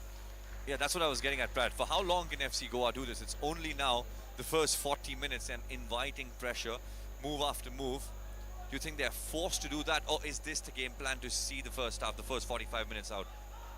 I'm sure, they would have had a plan A and a plan B and a plan C. Plan A might have been, let's not concede too many in the first half, let's try and keep it to 1-0 and then we can always get back into the game. Maybe they felt we could take it to half-time, that would be a 0-0, that would be a decent result, and we've got the subs on the bench to make an impact. But certainly, this is the ideal situation for them to be in 1-0 with the opposition having to chase the game. think you look at how the goal came, the first goal came from the likes of Al-Seeb committing too many men forward and not respecting the threat of FC Goa on the counter-attack. So I think if it's working, don't change it. Ball played in first time once again. No foul, says Zhang Li. But then given no advantage. Well, Severio, he knows it was a challenge in from behind, and he knows he has that experience on how to win free kicks. He has the cleverness, Karan, that's the word. He has the guile of a striker. Right? He knows, we've seen him time and again in this league, and I think that's what I like about him as a striker. He's so smart. You know, obviously he's frustrated. He wants to be getting lots and lots of chances in a game as a striker. But when you're not getting the ball, this is the smart move of a striker. Invite the challenges, invite the fouls, because this allows FC Goa now to push men forward, get numbers in attack, and almost, you know, get territorial advantage as well by putting this ball into their opposition third. Chimo in for Udanta, who wins it. Well, a shot on target, Brad. If you got a little bit more purchase on that, that would have been an absolute collector's item. And Udanta headed goal, that too from the edge of the box. Well, attacking that very well. Now FC Goa very compact. Two banks of four, and then you have Severio and Guarachena leading the press. It looks like when they're defending, it's a 4-4-2, clear 4-4-2 in defense. Likes Severio and Guarachena making sure that pass into midfield isn't allowed. You're not going to allow the likes of Salah, Fawaz and Al-Alawi to get too much time on the ball.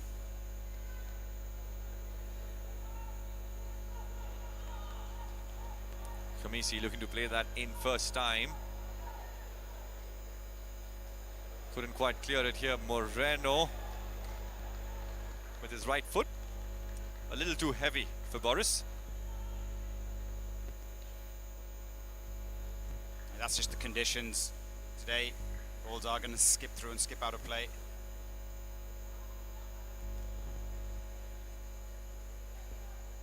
So he down the left flank. Getting 1-2 to Danta, floats it in perfectly. And now, ball played in first time. There was a shout for handball. Penalty given! Penalty given there. There's disbelief in FC Goa's defense. They are asking for a second opinion. The linesman, he was right there. Well, a big call by Zhang Li. It's a really, really harsh decision if he has given the penalty. I think, you know, he would do well to speak to his assistant and his fourth official. Obviously, all from China can communicate with one another, but obviously, I mean, it made contact, but the arm was tight to the body. And, you know, he turned his back on him. It was tight to the body, as we'll have a look at the chance in the replay. So it's a question of, the second question to ask is it inside the box or is it outside the box? So it looks like the assistant referee said, yeah, it's outside the box. So both decisions have been correct. The ref has said, yeah, I saw a handball, but it's outside the box. The Omani bench not very happy with the linesman. Well, there is consensus on there. It was a handball. All the linesmen believed, who was clearer, who was nearer to where the incident took place, and he believes that was outside the 18-yard box. Well, they're right. At least that's the balanced decision, because that would have been an extremely harsh penalty to give, because the arms seem to be tucked into the body. You know, we keep hearing this time and again, the arms in a natural position. It wasn't away from his body. It wasn't making him bigger. He didn't make an arm movement towards the ball. He actually just turned his back and it struck his arm. So the right decision. Fortunately, outside the box, but still a dangerous free kick to defend. Yeah, Drazic will be happy. A penalty wasn't given. Yeah, Sangwan did well initially to just make it difficult for him to defend against that. Drazic just jumped, turned his back. I mean, as I've seen them given. Certainly looked from this angle is inside the box, because even when he landed inside the box and then out. But that would have been a harsh one to give. His arms weren't away from his body, but it's a little bit naive of Drazic to go in that way to try and defend that. Yeah, and turning his back, Brad, and that close inside the penalty box. Now a chance here for Al-Seeb. A chance with the free kick towards the end of the first 45 minutes. Well, he was looking for some contact. He was looking for something there, Busaidi. It's away. That's what they were talking about. The left back with the magical left boot. He almost conjured up a bit of magic from a very, very acute angle. That's a wonderful strike, curling in. So difficult to defend against because anybody could get a touch. Hrithik can't come early for that. Had to follow it all the way. Unfortunately for him and FC Goa, just went wide of that far post. Yeah, perfect height on that as well. Severio once again does win the head up. Throwing given. Manolo Marquez has a word with Guarachena with Severio now. He wants his team to stay cool, to stay composed. Not much. 3 minutes have been added at the end of the first 45 minutes. Another free kick. This time far away. Oh, there's definitely a lot for likes of Arjun Pandit, Ashish Negi, and our other guest Siddhantani in the studios to discuss and dissect at halftime about that controversial non-penalty decision, as well as the opening goal for FC Goa, and some terrific defensive work all round from the Goals tonight. The 10 players of Al-Seeb inside FC Goa's half. Ball played in once again. This time Sangwan does well, sees the ball go out, defends well. Goal kick. He's growing as the game goes on, this young man. You know, made sure, shielding it well, keeping his body in between the ball and the man, and just making sure his opposite number just couldn't get ghosting on the back post.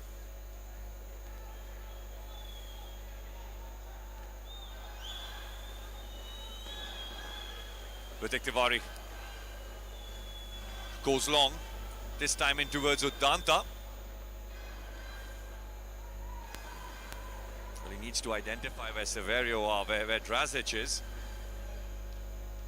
especially now at the end. Maybe the last attack in the first 45 minutes here. Al-Seeb on the ball. The two centre backs, they're asking for movement, they're asking for one last attack.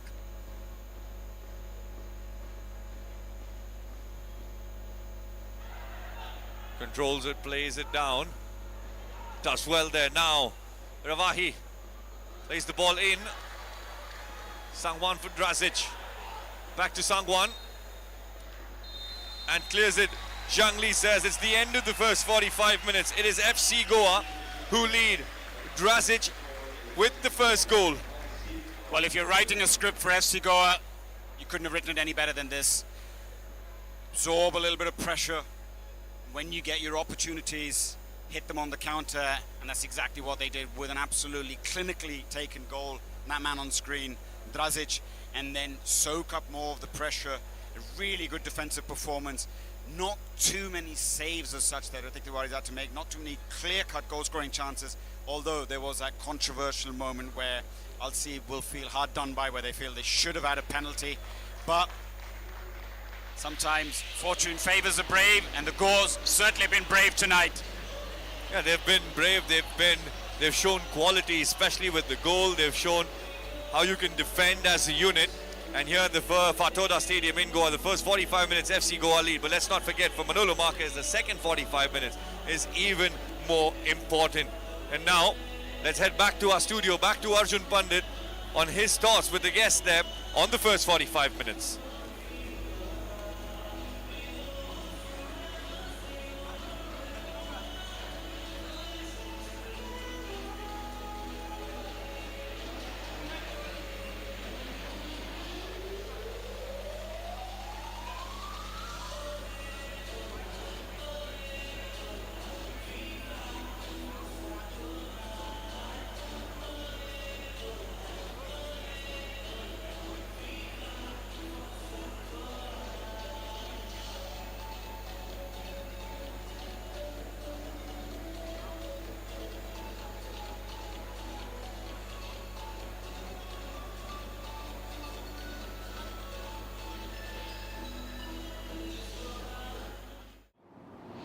Thank you so much for joining us on Khel Now TV. 45 minutes done at the Fatorda in Goa, and the last 45, or should I say the last few minutes of that 45, a bit controversial. Now I'm guessing the question on your mind is, was it a penalty? Was it not a penalty? Eventually the decision that was given was not given as a penalty. But once you see replays again, woohoo! FC Goa would be lucky that they've gone into the lemon break with a 1-goal lead, because that was a penalty.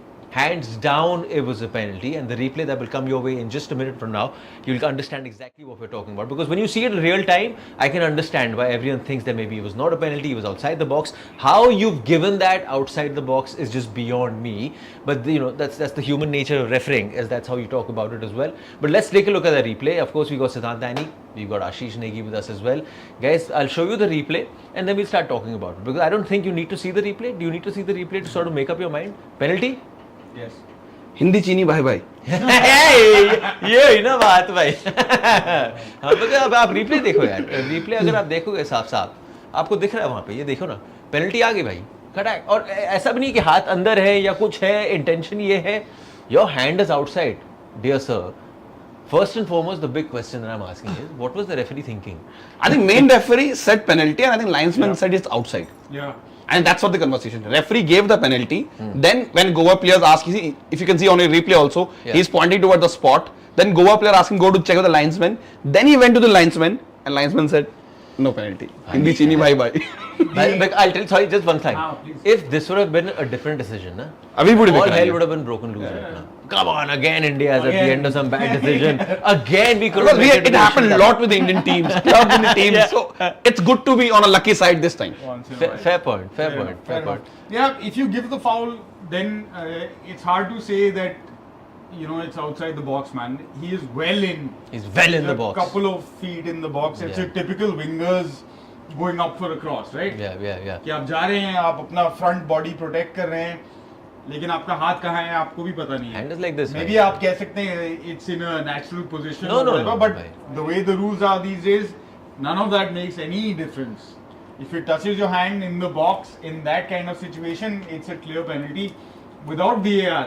I'm surprised that the head ref has gone to his linesman and taken the linesman. But you go conversation will be good. But anyway, in some decision you have to go to the linesman because No, I agree, is it but- inside a box or outside? That's not a referee call because he's watching from a different angle, right? 100%. And it is from a nearby the line. If you see, that's a linesman call. It's not a main referee call. Sometimes these decisions you have to be, in a way, referees have to manage this because Yeah. main referee can't call it from there that it's inside the box or outside the box. He said penalty, but then it's up to the linesman to decide that it's inside or outside. And right now, what must they be talking with each other? आज right के now? दिन में they have communication, talk, right? Yeah. They have communication between the linesman and the or what is called the assistant referee and the main referee. The fourth official is also having a conversation with them. Okay, they don't have VAR, right? Fine. So that benefit of a replay that we have, they don't have. Yeah. That said, for a main referee, a head ref to say that nahi, I was so far wrong that I have given a penalty, but it's actually a foul just outside the box, and right on the line he's given the foul. Huh? Yeah. I find that a bit tough and very lucky. Hopefully, I'll tell FC you Goa why- I'll can tell you- build on this. Why? Because see, so we'll run the highlights right now of the first 45. Yeah. If you see that highlight, and of course FC Goa has got you that goal, and it was a very good goal by Drazic nonetheless. Yeah. But if there was one team that was running the game, it was the team in green, and that team's name is Al-Seeb from Oman. The way they were moving the ball around Ashish, because if that penalty would have been given, you would have scored that penalty. This would have been a very different. I think we were discussing this also while the game was going. If they score one, if Goa keep on defending like this, you are so deep inside your own half. It's a matter of time before opponents score, and then they might score one more. Goa, considering the fitness level of Goa, right, and they have done decently okay to minimize their attacking threat, and of course score that all important goal. And I think let's see the goal first, right? If we have highlights now. Yeah, so if you can see the highlights, on your screen very soon, you see, to get that goal in a counter-attacking mode from Bora, important ball over the top, Drazic beating the goalkeeper, and then scoring that goal. So they've done decently okay, scored the goal, defended okay, minimized the threat. Of course, they are better team in terms of preparation, in terms of the talent also. They we can say that naturally better talent than the Indian. And Goa, considering this is their first major game of the season, right? They have not played anything till now. Playing local clubs in Goa, playing under 23 is a lot of preparation for this game. So fitness-wise, the Oman team look fitter, and that's why they're controlling the tempo. But I think overall, I think they've done well, Goa, in terms of defending and in terms of scoring the goal. I kind of agree. I mean, what more were you expecting? Yeah. To be honest, Yeah. 20 days of preparation. In that 20 days, and God knows how many days of rain has hampered your preparation. Let's just show you the highlights, of course, of that 45 minutes, because the game was controlled by Al-Seeb, but there were some proper chances for FC Goa. At least 2 good chances, one converted, the other one that he missed as well, where he had that chance to shoot, but eventually went for the pass. Yep. I mean, as we were saying, the conditions are to our advantage. It's monsoon season. The southwest monsoon is coming in. Yeah. The ideal situation in which for FC Goa to play, and I think 0-0 is what we were saying would be a great. Sandesh made couple of last ditch tackle, by the way. But down that right flank, they were opening up Akash Sangwan very badly. Because no support from Drazik, the winger. Yeah, no support coming in. This was, of course, the starting moments of the first 45, and it sort of gave you a story of how this game would go by. A couple of those harsh challenges that was welcome to AFC level football. But this was the pass we were talking about. He had the opportunity to shoot. Drazic went for the pass. Both feet. Yeah. Yeah. And as much as you might sort of say that Akash Sangwan on the left side of that Goan defense has had a tough time, Yeah. he's done pretty well. He's sort of woken up a little later. He's come into the game and so on. Even in that penalty, half penalty, whatever the chance that came Al-Seeb's side, it was his presence that kind of made sure that the initial shot didn't come in, and the ball went back out for a cross to be played in. And I'm sure we'll come to that highlight as it goes on, sort of later in the reel. These were a few of those chances that FC Goa had. There was Gorachera over there, of course, just a little late on that occasion, but then came the goal. And the goal is coming your way. First and foremost, of course, the goal was good, the touch was good, the presence of mind was good, the calmness was good. But before that, it was the ball that was put in. That ball was wonderful. Yeah. Just a I think, but also and maybe that's one of the reasons why Drazic has been put there. Don't come back so much. On the counter, go up there and attack. Yeah, and also to talk about the Goa right hand side, right? Udanta and Boris. We have not touched upon Manipuri boys. They have done very, very well to handle that side of Oman, the attacking side. And I think both of them are very handy in terms of attacking also. Whenever they have a chance, they can counter attack and do that thing. And that's a great thing by both the players, because you see why Manolo liked them very well. He took the same combo to the national team also, by the way, because he felt that they defend together, they attack together, and that's what helping Goa in terms of intensity when they have the ball. Both the players can run very quickly with the ball and also very quickly back to defend also, and I think that's what they're able to counter that Omani's threat on the left side of their attack. But He here's the question. has also brought Udanta into the club. Yeah, he has. So How long can you persist with this approach? Next 45. We have barely 20 seconds. What are you expecting now? Because the ground is heavy, legs are getting heavier, they're moving the ball around very easily. Yeah. And with Goan players just running off the ball more often than not. So how long do So we persist? I'm expecting, I'll take like 5 seconds. We know the conditions better. Manolo knows the conditions. Mangi as his assistant Shout knows out the Mangi. conditions. The team knows the conditions. I think they should be able to hold and absorb the pressure and keep it as it is. It's time for the second half. We're off to Goa.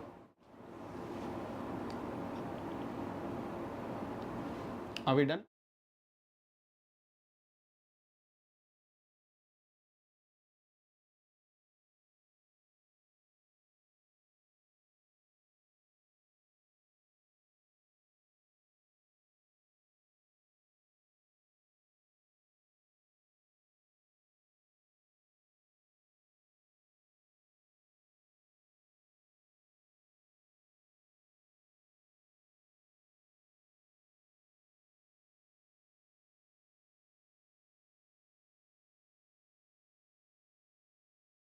Rated, in terms of our upcoming next generation of Indian player. I feel, see, if I'm the coach right now, I'm not touching that lineup.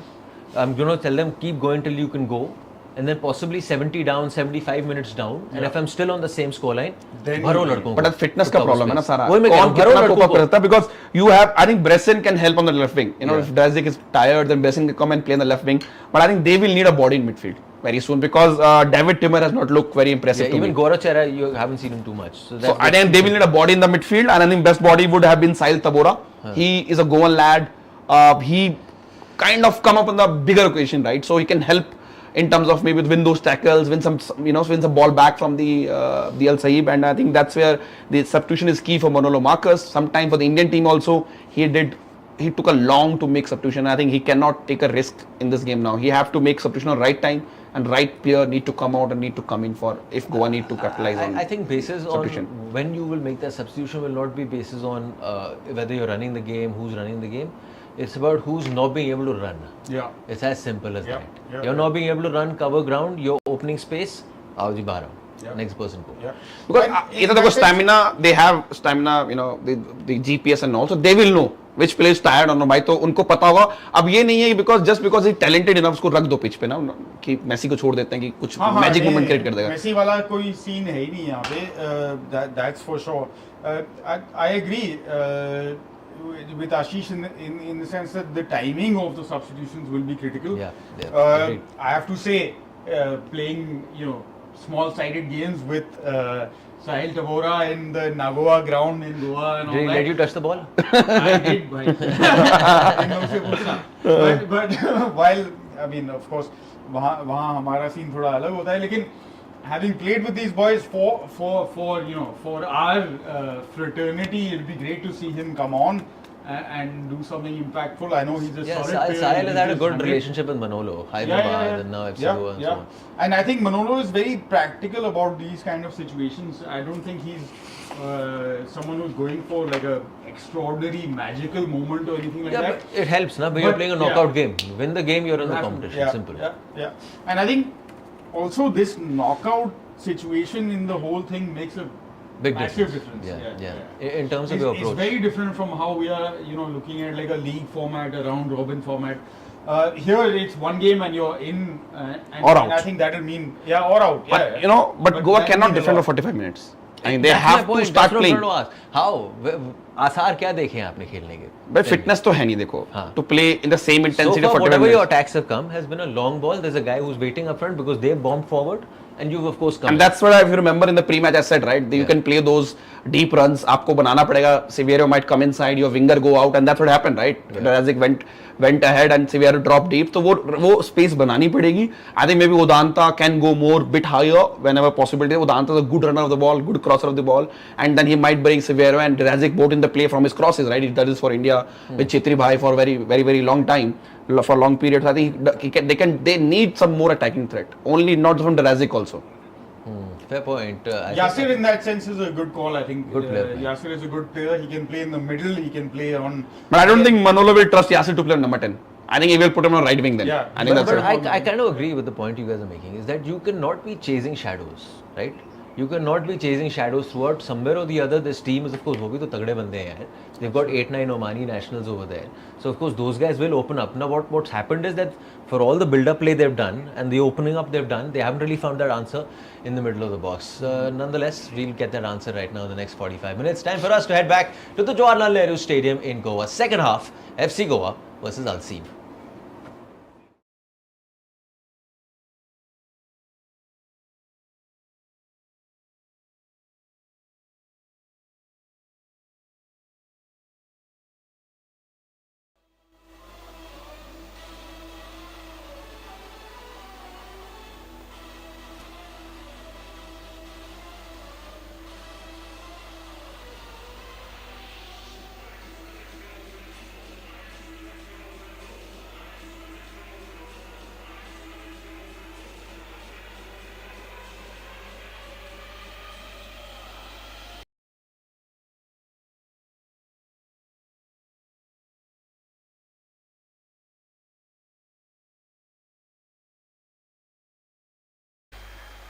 Safe hands, Ritik Tiwari.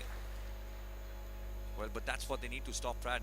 On multiple occasions, there's a hit down that left flank. He's getting his way in, playing that 1-2, and no one coming in for the block. Yeah, I think that's the difficulty of them adjusting. Boris has been exposed a couple of times where, when two players, he needs the likes of, obviously, Vedanta can cover fullback, but centrally, I think the likes of either Borja or David Timo have to recognize and protect that space just inside, that sort of half space that's just away from the fullback. They've got to really protect that space, otherwise the likes of Sangwan as well as Boris are going to get undone tonight. Moving the ball around well, Al-Seeb. Very cautious with the press, FC Goa. It'll be interesting to see how does Manolo Marquez start this second half. What has he said at half-time? They need to do everything they can to protect the lead now. Well, Brad raised his hand first in the commentary box. Offside given, Brad. Yeah, that was again, they held their line well. This is what we talked about. You know, when the fullbacks, they're looking to play into the fullbacks, play that ball back, and then look for the return. Those little 1-2s that you were talking about as well, current half time. There was a few too many against the fullback. So I'm sure Manolo Marquez has spoken about that and how they can address it. And this is one of the ways. Just make sure you have the discipline to hold the line. And on the other side, I'm sure Valerio Tita must have spoken about, you know, we're getting a lot of joy attacking the young fullback on the left-hand side of FC Goa. So can we try and focus a lot of our attacks down that channel?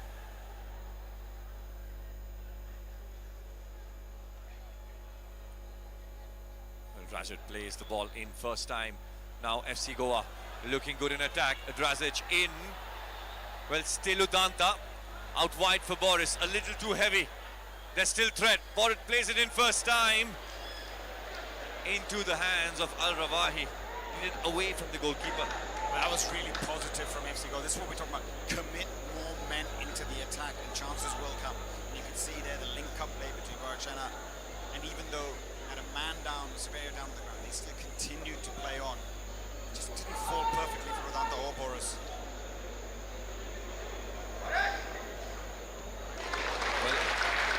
Multiple occasions he's done that, reading that cross in that came in first time. Zahir down the left flank with his left foot, was looking for that cut back. Sandesh Chingan was there. The pace of Zahir causing problems for Boris.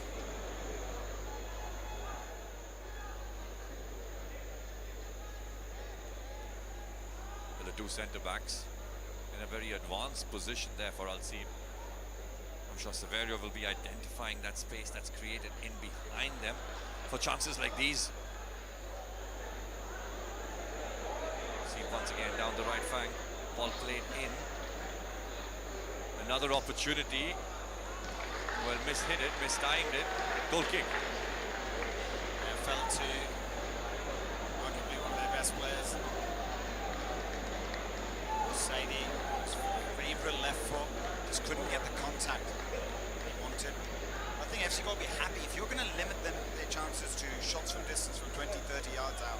That's part of the plan. You'll probably be pretty happy with that. But I saw moments earlier as well that attack that FC Goa had. So that's what we need to see a little bit more of in the second half. Just a commitment and an intent to attack, because trying to protect a one-goal lead is not the FC Goa way. It's not something that we've seen them struggle to do it. Obviously, a two-goal cushion against Bengaluru in the playoff stages of the ISL last season. Couldn't hold on to that. They're a team built to play attacking football, not sit back and protect a 1-0 lead. Yeah, it'll be interesting to see with the quality of Al-Seeb for how long could FC Goa protect their lead, or maybe, just maybe, double their lead. But there is quality. The two centre backs have looked good. Sandesh and Moreno have looked good. Now, looking good, there's Drazic down the left flank once again, twisting and turning, chopping. Still Drazic! Drazic plays it in! Comes so close! Almost a masterclass! Well, inviting challenges, skipping past defenders, and then that shot on target. That's what you want. That's got the crowd off their feet. That was just such brilliant footwork. Dancing Drazic, just dancing past defenders.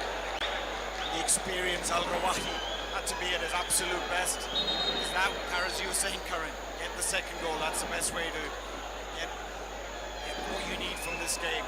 And Drazic certainly is up for it tonight. Well, that's the spark that FC Goa create. Now, a short corner. Bora Herrera, first time in. Al-Rawahi! Javier Severio doubles the lead for FC Goa! And this is almost like a dream here at the Jawaharlal Nehru Stadium. Well, you asked for one, the fans asked for one, Severio gives them two.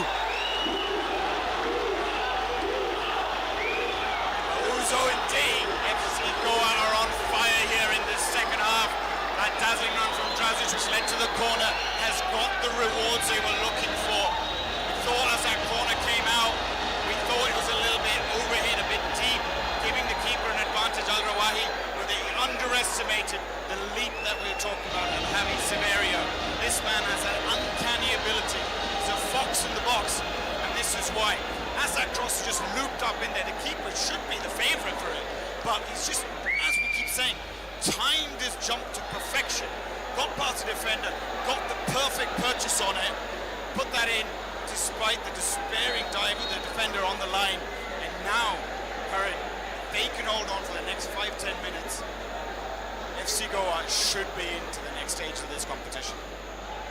Yeah, Al-Seeb do look like they're in trouble, although, rightly said Brad, it was the goalkeeper who had that advantage. He came out for a corner, and then somehow Severio, he times that header to perfection into the back of the net.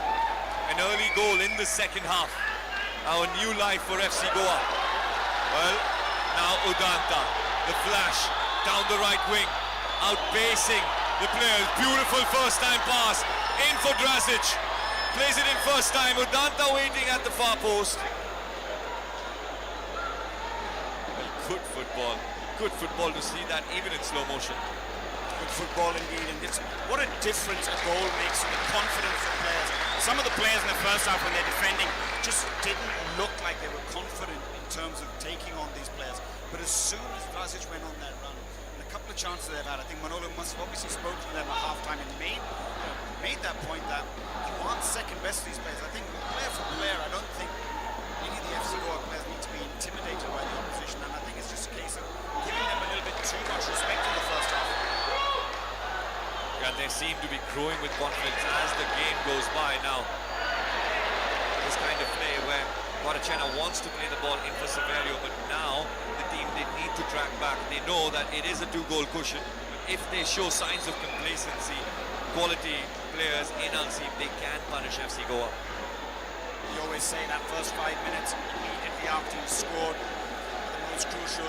As we have another look at the goal, you know, he's done really well. I think you can't blame the defenders because they must have got a shout from their goalkeeper. You can see the likes of, well, he just stopped, didn't even track his man that he was marking because he felt keeper's coming for it, keeper shouted for it, and they'll have to go down as a keeper mistake. I think a night where the stakes are so high for both the sides, for Al-Seeb, they'll feel that disallowed penalty, a goalkeeping error, really cost them tonight. They're moving the ball around well. Al-Seeb, and that's in counter-attack where the gaps are being found for Manolo Marquez. So far, whatever he's done or said has worked.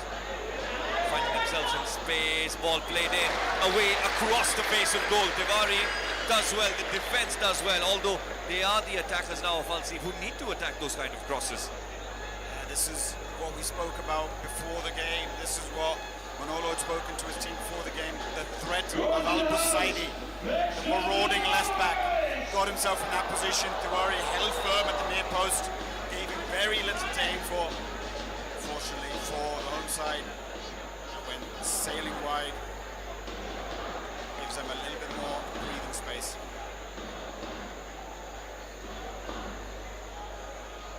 Now we can see the likes of Sahil Tavora, Bryson Fernandez, who've been sent to warm up. Maybe a few changes for Manolo Marquez. Close to the 60th minute mark, just maybe. But so far, the side have looked good. They've looked good in midfield and defense in all departments. They look good in question marks. Obviously, the fullbacks constantly getting beaten. What can Manolo do to rectify that issue? Drazic, ball played in for Herrera, very close on getting that ball down. He has the quality to control those kind of passes. Sangwan in for Drazic once again.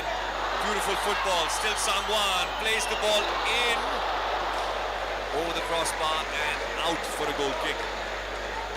Yeah, it's one of those, it's a rare occasion to see Bora get into the opposition penalty box. A lot more of a defensive game for him tonight. And that's one of the few occasions where we saw Sangwan getting himself into attacking positions. Another chance on target. Timo this time with his left foot was looking to curl it past in towards the far post there. FC Goa putting the press on at the right time, and you can see Al-Seeb are nervous, making uncharacteristic mistakes. Well, once again, shot from far out, blocked by Boris. Good football. Team are doing enough. Just enough once again by Boris. Winning the body, just eases off the pressure, clears it to safety.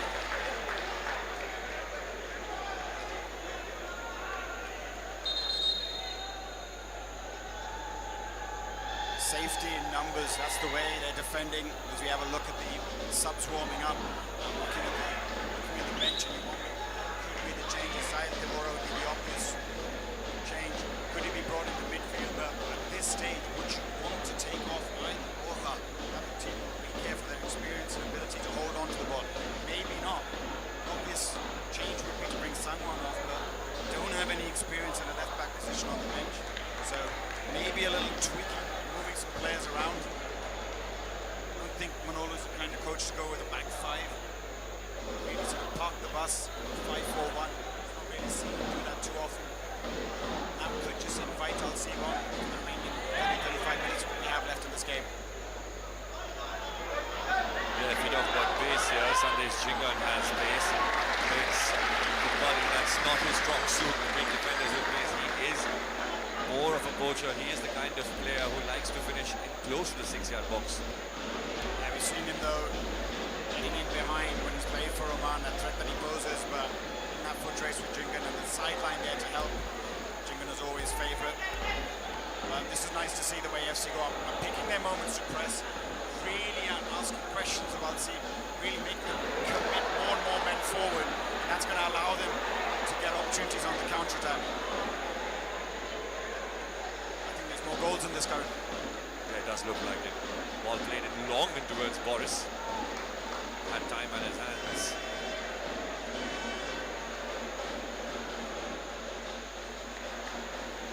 Well, these are the conditions as well, the kind of condition that Al-Seeb are playing. They're not used to it in FC Goa. Big advantage and making the most of it. Ball played in towards Chingan. Al-Seeb get one back in. Well, now Nasir bruised belief in this away side. This ball was played in first time and gets a little touch to it. And that was always the risk. You keep allowing that opportunities down this flank on the left-hand side. Something we spoke about right from the beginning of the game. Letting that ball in behind. Sandesh had to come out, narrow the angle. He's just gone past and taken a little touch. Nothing that the body can do about that, but you have to. You keep saying it's going to just stop the cross, and that's where they haven't managed to get them to stop the cross. They haven't managed to stop them getting into those positions, and fortunately for FC Goa, they just couldn't hold on to that 2-goal advantage for long enough. And now pressure back on them. Yeah, now it's real pressure. Now it's real pressure for Manolo Marquez. Al-Seeb will come with everything they have. Guarachena there. Somehow not happy. He was asking for a card, says one of the Al-Seeb players used their hands. Zhang Li says play on.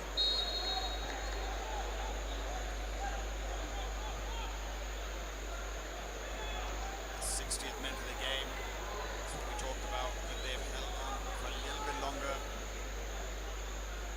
was just relentless, Aaron. It was attack after attack from Al-Seeb on this near channel.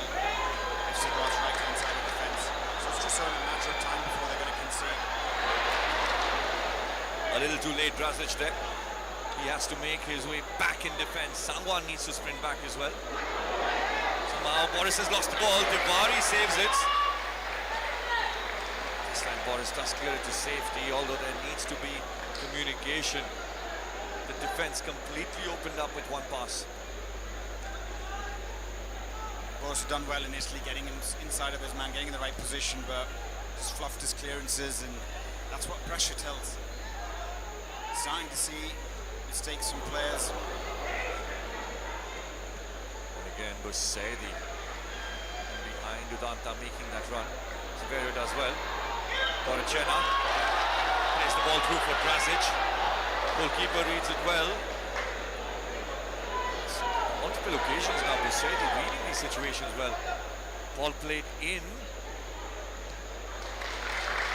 and cleared away. It's getting a bit too end-to-end for FC Goa for Manolo Marquez's liking. Lost that compactness, finding almost in a complete line of 6 on their penalty box. Need players to go out and close the ball. Ball taken through the legs there of Bora Herrera. Looking to just ease off pressure. Tivari taking his time with the goal kick. Well, no changes so far from Manolo Marquez. Well, the changes might have come if they could hold on to that 2-0 lead and look to protect that.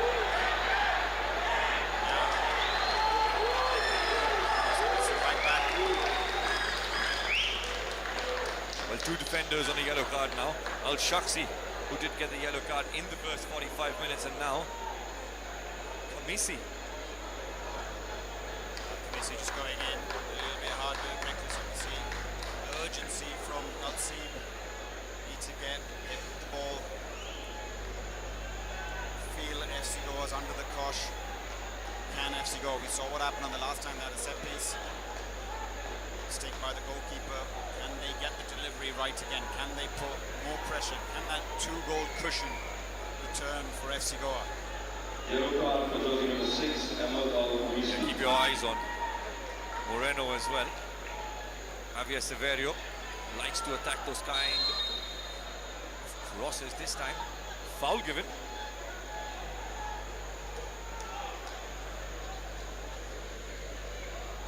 Here we have another look at the goal.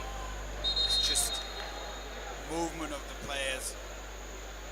He just getting across Akar Sangwan, getting that deftest of touches, but the problem comes from behind. It's got to be snuffed out before Jenkins had to go and deal with the danger. I think at times you see Boris getting sucked in, following the man into midfield and leaving the space for the overlapping player. And that's where it's a fine line between passing a player on and tracking him. Good combination play once again. Down the left flank, looking to play the ball in. Udanta does well, finds himself in space now. Borachena tackled. And now once again, Zahir plays it out wide. Well, chance has been created. Shot from far out, over the crossbar there. Lawi with that strike from distance. Certainly feel that they've got FC Goa rattled. You can see FC Goa just not managing to retain the ball when they win possession. Which, you know, the option to pass and release the pass, and that's where release ball, even if it's into space for Severio to chase, it's going to take some pressure off of them. And once again, Severio wins it. In for Drazic. Still time, Drazic, time on his hand for Bora Herrera. Onto his left foot. Over the crossbar. We've seen him score many from that position. Bora Herrera knows. A little drop towards his strong foot. Should have kept it on target. Yeah, but that's better from FC Goa. Positive intent. Let's look at it again. This is when it's difficult, because when they've pushed numbers and committed numbers into attack, they have caused problems for Al-Seeb, but obviously they're worried about the threat on the counter-attack, so fall into a shell almost as soon as Al-Seeb make one attack. You see the FC Goa players just dropping and they're not committing numbers into their attack.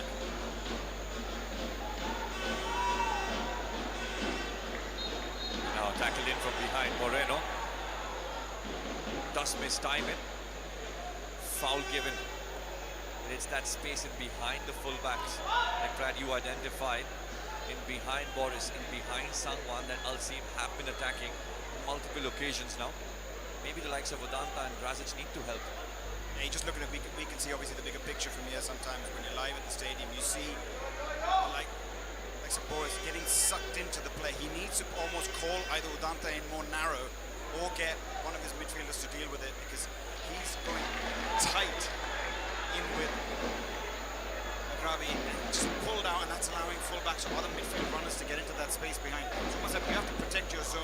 You don't worry literally about the man who you're supposed to be dealing with. The ball in again, once again. Twisting and turning, Zahir. Back for Salah. Salah with his right foot. Looks like Zahir is everywhere, involving himself. Although this time Krasic wins it. 1v4. Severio asking, Guarachena plays it first time for Bora Herrera. Now building with patience once again. Not rushing into every attack. The FC Goa showing maturity on when to inject pace and when to hold off. And this is what it does. Now Akar Samwan plays the ball in first time. A little too heavy for Severio. Rudanta's there. Foul given in favour of Al-Seeb. Manolo Mark. Yeah, you can see Manolo Mark is apparently, as you say, just furious because Udanta should have been gambling in at the back post and closing that door, making sure he probably would have had a tap in at the back post, but just not. He's in so much defensive work. Doesn't want to commit himself forward, but those are the fine margins. You've got to gamble in attack. See some substitutions being made by Al-Seeb.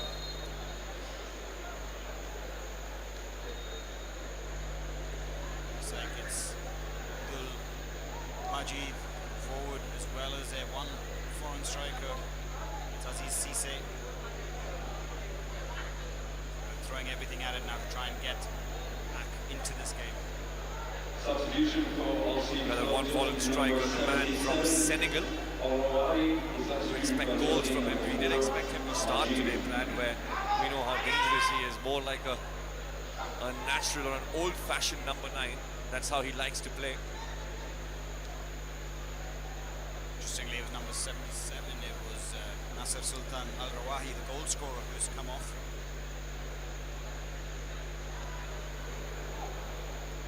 But reading that play once again when Timo in for Severio loses it. Again, he's having Krasic involved in everything, in defense, in attack as well. Now Bora Herrera asking for help. Guarachena, Udanta making their way inside the box. In for Udanta! Now Severio. Danger still inside Al-Seeb's box. Boris's cross does look good. Guarachena tries to control it into the hands of the goalkeeper. Very close once again, FC Goa. That is what we were talking about. Udanta gambling and getting in at the back post. What you need to do.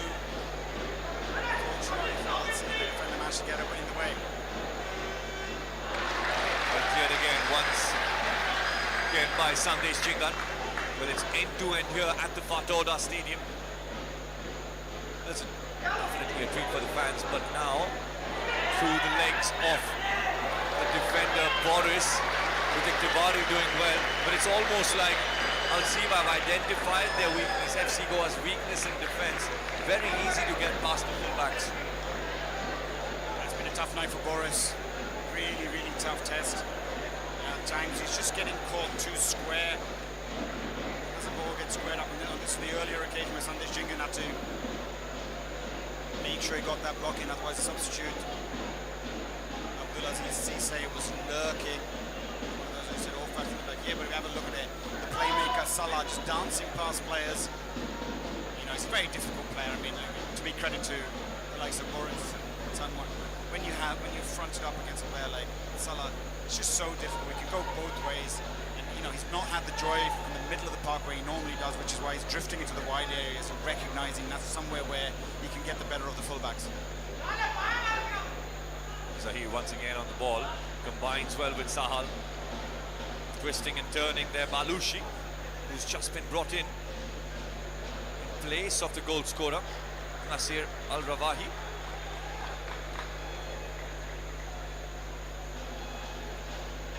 Just look at the body language of Udanta. He's really put in a shift today, helping Boris down this side, and he was guilty of not getting forward on that one occasion.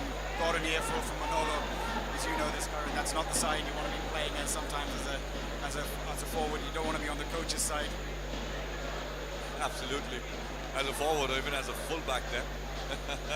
But now, Manolo Marquez knows. He knows there's 18 minutes of concentration, 18 minutes to stay switched on in regulation time for FC Goa. There is a possibility. You see that belief at the stadium with the fans as well. Ball played in, a looping ball. Sangwan does well. Clears it away. Now Drazic. That's good play. See, good defending from Sangwan, and who's there to help him out? The winger Drazic coming back, making sure he gives him an outlet path. This allows him to get out of defence. It isn't otherwise earlier they were just clearing the ball and it would go back to defending again. This way, you can actually string a few passes together and as a team move up the field, put a bit more pressure on, say, Al-Seeb, and Al-Seeb now have to build from the back. This allows them to get back into their shape. This is the discipline that we've seen from FC Goa tonight. Yeah, it's been an exciting match here for the fans. 3 goals in the 73 minutes, a little over 73 minutes that have been played so far. Now once again, it's Zahir. Heavy touch from Zahir, plays it in. Dangerous there, big deflection by Paul Moreno. Corner. That is the risk when you allow players to get crosses into the box, especially from these narrow angles, but it's just so difficult. It's the pace, that first yard that he gets away, is where he just causes so much problems for Boris tonight. On that occasion, you show him inside, you got Udanta covering, show him outside, and his pace gets past you. The looping ball there, the defender does well. Goalkeeper with the Kivari into the path of Bora Herrera. He knows he had nobody, no one for support, plays it back in for someone. These are the passes that FC Goa need to play, string a few passes, not lose ball possession like that.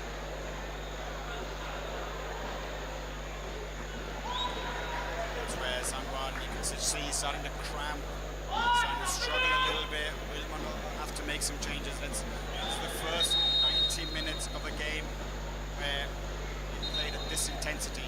I think Sangwan, as we know, is not a player that can play 90 minutes. You know, typically, even in the last season, 70-75 minutes, and then you say, all right, you need to make a change. You know, it's a day where they had Jay Gupta in the past, would have been obviously moved over to East Bengal as it was announced earlier today.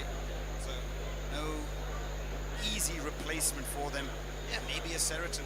We play Seriton down there with his experience, gives them the pace. Obviously, playing on the wrong side, right back. Have to do something because that is an area where they are going to look to exploit. Yeah, they have a few defenders who can be brought on. Yasir as well, more of an attacking player. It'll be interesting to see who Manolo Marquez brings on in place of Sangwan if he can't carry on. We've got Boris in right back, you have Udanta. Let's not forget, he does have the likes of Sahil Tabora. He has Bryson, who's had an incredible season last time around in the Indian Super League. Yeah, I think the obvious, or the one that from what we've seen in their build up to this training, to this match, is maybe bring Sahil Tabora to protect the space in midfield that Borja was defending and move Borja into that left back position. The experience of Borja. There we see the crowd. That's a fantastic 12,314 in attendance today. That's fantastic for a midweek fixture. It's great to see the crowds coming out and supporting FC Goa in what is the biggest game for them this season. Yeah, incredible to start the season off like that with a full stadium, especially with the weather conditions today. The fans still making it in large numbers here. We have a look at the first goal. Drazic just lifting it over the goalkeeper, and the most delicate of dinks. Hearts in mouth moment for the fans, but certainly not on this occasion, as Severio does what he does best. But this was the goal that sort of broke the hearts of some of the fans over here, because it was a party atmosphere until that point, and now we're back to the nervous tension that we felt the entire first half. And it's going to keep getting nervy as we get closer to the 90th minute mark. Sangwan, we see him struggling there, almost like he's limping while tracking back.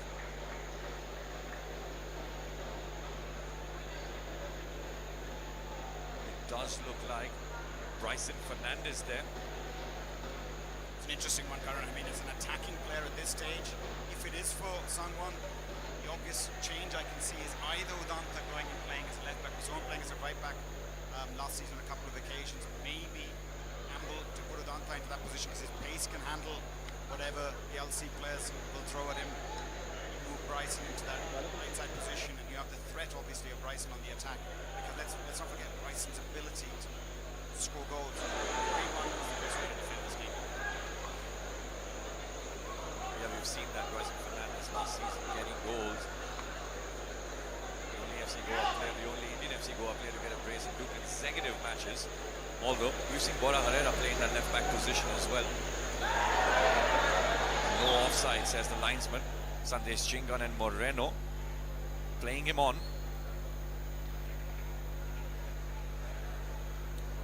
Trazic out wide. Udanta has space. Bora Herrera asking for the ball. Trazic plays it for Bora Herrera. Tackle just in time. Yeah, right pass, wrong player, you can say. Bora just doesn't have the legs to get on the end of that. You probably wanted Udanta to be running onto the end of that kind of a ball.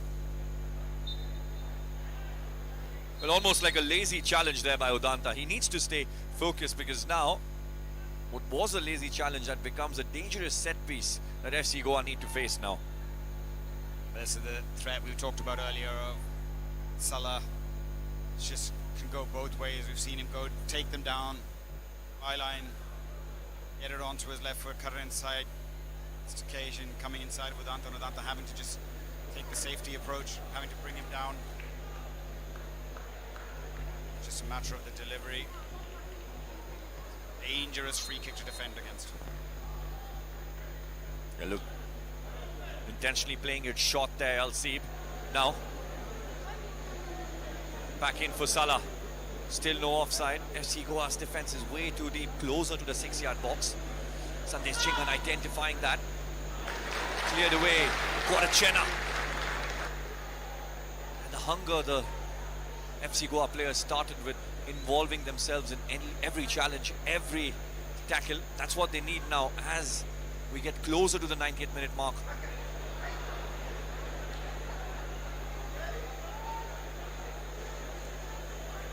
Boris closing down Salah. Does get the help of Kazan Dragic. Guarachena. Well, a big challenge in from behind. Bora Herrera takes the advantage. Well, no support for Bora Herrera, who does so well. In for Severio. Oh, Xavier Severio! Not offside, twists and turns, controls it. And then his finish, not on target. It was almost like Brad, he didn't believe that he was onside. That deserved a goal for the industry and the hard work of Bora Herrera. You thought he was just trying to take it down to the corner to kill some time, but he dinks out a beautiful pass. Severio onside, just couldn't control it, facing the goal onto his right foot. As he's had to turn, sometimes, you know that as you turn in that position, you just lose your bearings a little bit, and that's hopefully not going to be something that they rue later on tonight. Yeah, good first touch, turns well, and then just loses sight of the goal. Just gets too much the outside of the ball. It was that one goal that FC Goa were looking for to again get that cushion. Now for Valerio Tita, he's been in these kind of situations on multiple occasions with Bashundra Kings, with the kind of experience he has in Asian football. Well, let's not forget Al-Seeb, they've had 9 clean sheets in the previous season. Now FC Goa, they've done well to score not once but twice today. You got the thumbs up from the medical team, so Bora's okay. It's just probably took it out of his legs, that run that he went on. Sahir. Boris just does enough. No foul. That's good defending there. Very good defending. Well, Sandesh Chingan's happy there. That's what you want, pace, deal with pace, that's what Boris, getting his body right, ready side on so you can get involved in the chase, and then just doing the smart thing, put the man into the sideline, put him into the advertising hoardings. Eat away some valuable time. When you get a high five from the captain, you know you've done a good job. Last minute instructions from Manolo to Bryson. The substitution board is being readied. Tavari choosing to go long in towards Drazic. Flicks it in for Severio. Not sure what Al-Shaksi was doing there. You can see the subs being lined up and Manolo just holding them back and recognizing that they're in a good position in the final third. It's a bit like when you have a corner, you have a set piece, you don't want to make your substitutions. Almost, let's wait until if this goes out for a goal kick, spoil their momentum. There's no need for him to kill his momentum. So it looks like it's Tabora and Bryson will be coming on. Curious to see who the two that make way for them. Yeah, he knows now, whichever player comes on, they need to have a bit between your teeth. Show that strength. Foul. Clever foul from FC Goa players. Just recognizing time management, game management. There's a counter-attack on. Had to commit, had to bring the player down, then allow their teammates to get back into position. Yeah, Manolo Marquez just holding off those two substitutions. Does not want to break the momentum. Now, ball played in behind once again by Zahir. Drazic helping in defense. Ave Severio. He has Udanta with him. Space down the right flank for Udanta. Plays it out wide beautifully. Severio and Drazic there. Guarachena with the header. And wrong options chosen there on both occasions. Severio could have played Drazic in. This is where they need that insurance. You feel a third goal, a goal now would just kill Al-Seeb. Knock the stuffing out of them. And make this vociferous crowd that we have behind us settle down a little bit. And we can see the likes of Zahir there, not able to track back, feeling the heaviness in the legs. We know it's not easy once it rains and then the ground becomes heavy. Akash Sangwan has gone down as well, feeling the cramps. And it's early on in the season, you know, when you get those cramps, and you know that maybe you need to do better in pre-season, maybe you need to recover better. Yeah, Karan, absolutely. I think this is what young players need to learn. We've seen it last season with Sangwan since he joined FC Goa. He can't finish 90 minutes. And once again, it costs your side. It can't be the excuse of not knowing the conditions. As you were saying, you're playing in Goa, it's your second season here, you look at the foreign players, how well they look after themselves. They're not cramping, they're not accustomed to these situations. So this is where young players need to learn about what you were talking about. You're the expert on this, about nutrition, about recovery, about what you do in the gym, how you look after yourselves. And these are the little things that cost you later on the season. This can cost you when your team doesn't have those subs, the luxury to bring them on. Fortunately tonight, Manolo has those options. So it looks like it's going to be a straightforward swap. A really, really good shift, making way for Bryson. And it probably will be Sahil Tabora coming on for Sangwan. Yeah, interesting substitutions there. Udanta, who's had an incredible game so far. He's done well, helping in defense, helping Boris, and moving forward down that right flank with pace on multiple occasions there. Now he does have the crowd support, but now for Bryson Fernandez, for Sahil Tabora, who are from Goa, they've played on this ground on multiple occasions for this club, in their youth, for the other clubs as well.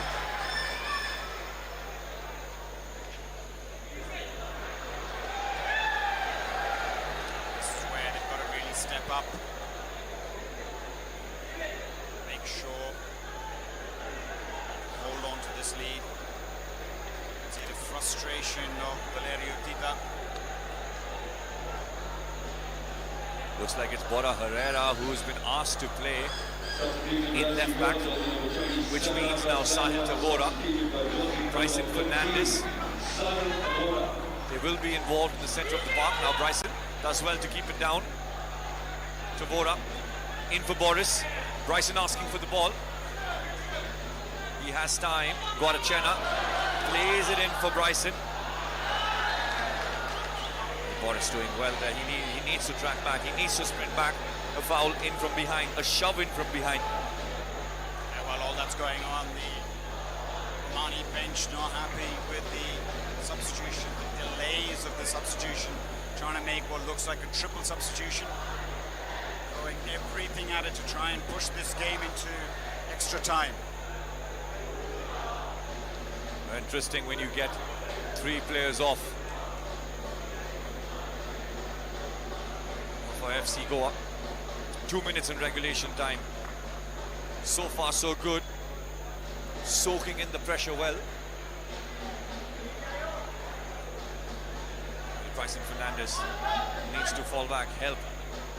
And Mo Salah. Once again, not getting 1-2 this time. Good defending from FC Goa, cleared away first time.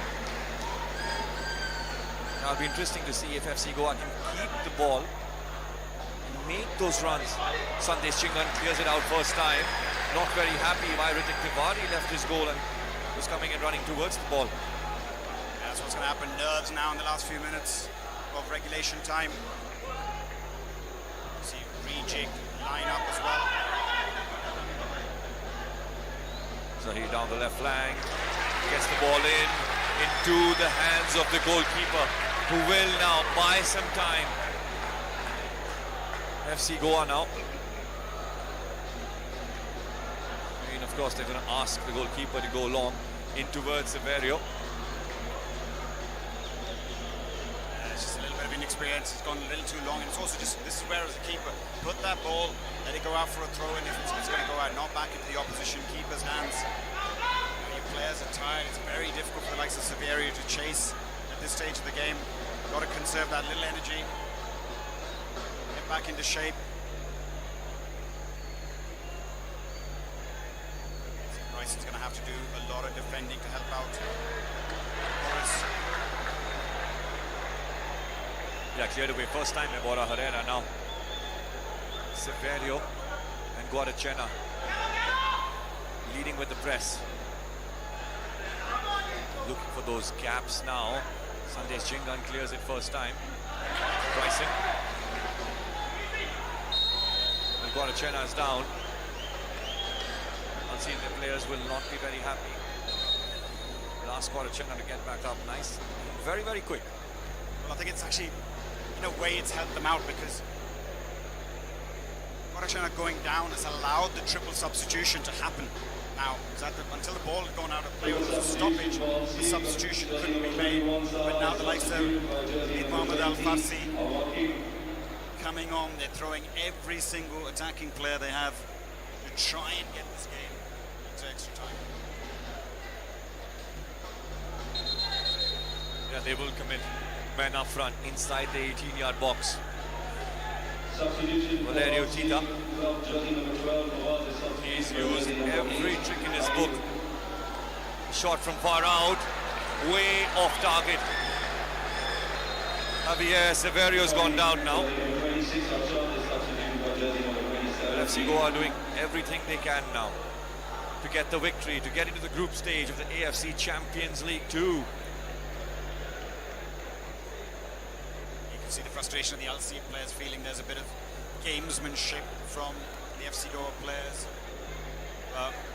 You know, it is trying conditions, it is very warm, and the experienced Chinese referee, I'm sure, will add on time for these stoppages. But it is killing the momentum. 6 minutes of added on time. Might add a few more for these kind of stoppages in stoppage time. So we probably will go almost close to 100 minutes, I feel, today. See Manolo just giving some last-minute instructions just to make some adjustments, because I think formation to a certain extent will go out the window now for Al-Seeb. They're just going to throw bodies forward, launch a lot of aerial attacks with the likes of that's come on. They've got a couple of players who can really challenge the centre-backs at the moment, so they'll want Severio back there in case they have to defend any set pieces in these last few minutes. Yeah, what's also a disadvantage now in these kind of situations is like Severio, who's good with his aerial battles. Now he has to stay off until the referee allows him to come in.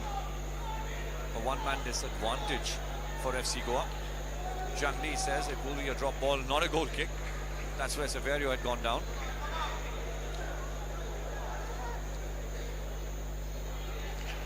The looping ball cleared away by the Chingan. Now this time down the right flank, Al-Seeb. Played in, away by Chingan. Better, Dejan Drazic. Bryson just holding off his run. Now Bryson Fernandes. Still Bryson.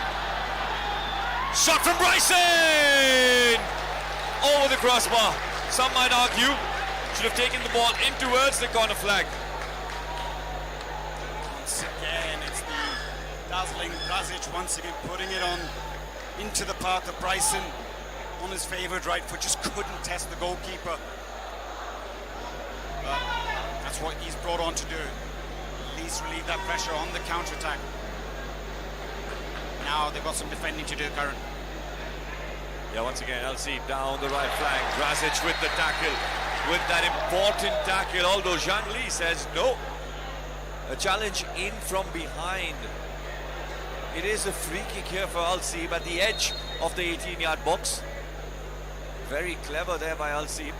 Just getting that leg right before the challenge. It's a tired challenge. The assistant referee's flag didn't go up, so maybe the referee saw something that we didn't see. This is a very, very dangerous free kick. Obviously, that we talked earlier, the big men, some's being brought on. This ball is almost certainly going to be aimed almost directly underneath Tiwari. Now when you have those kind of set-piece takers, well, not quite. Could not clear the first man. Once again, ball played in first time and away by Chingan. Now FC Goa, they need to fight for every kind of ball, every ball. Drazic once again does well. Gets past multiple green shirts. And David Timor plays it into space, just in towards the corner flag. And Al-Seeb now once again down the right flank. And just brought in Abdulaziz. He does want to combine. Moreno in for Bora Herrera. And cleared away again.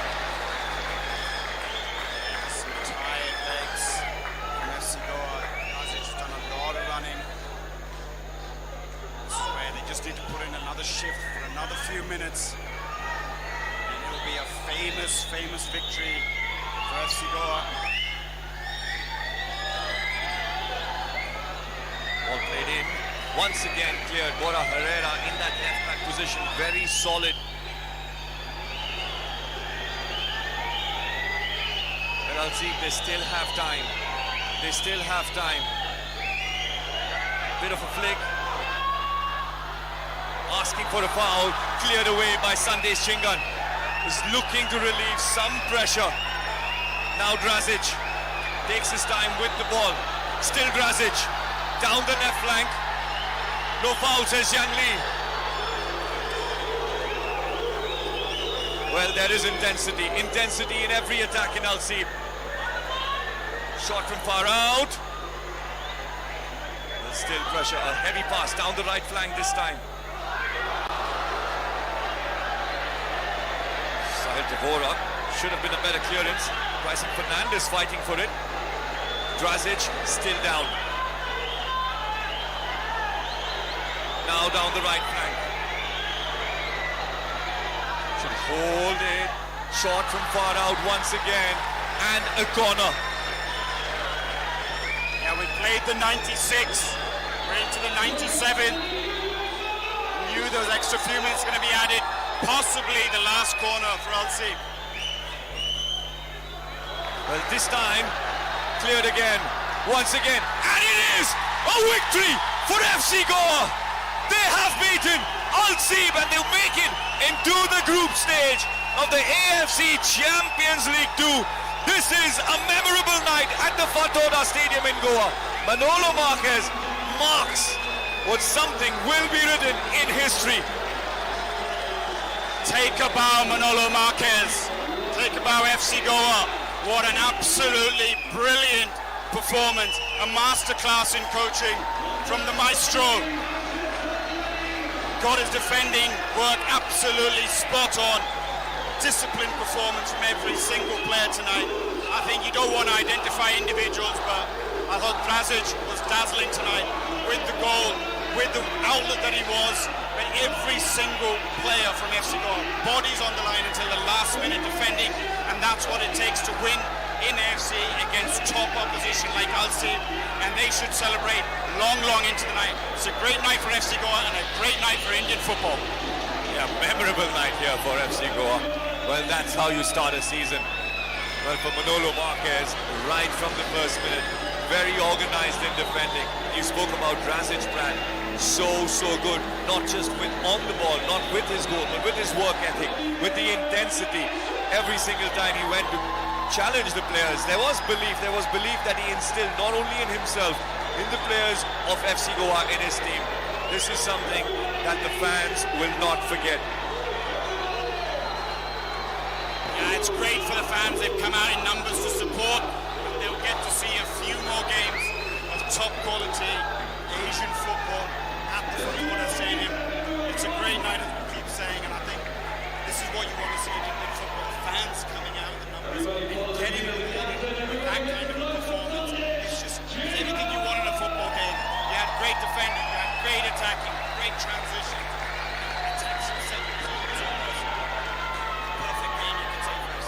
Not if you're a fan. Not the moments for them, but I think for the neutrals, it's the kind of games we love, aren't they, Guru?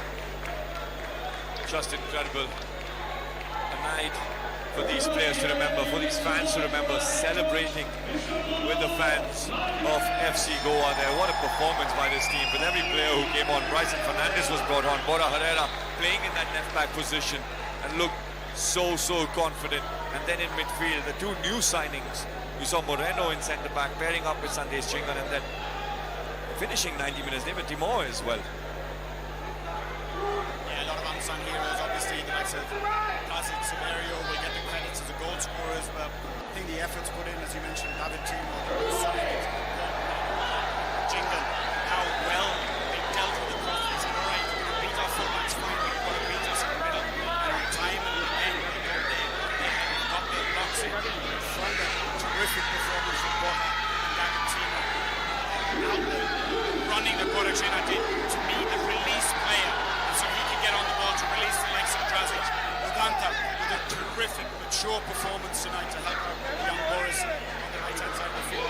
Every single one of them, a true warrior tonight, and that's what you need on these kind of Asian nights to get the results that you need. And we're looking forward to more of these nights here, Karen.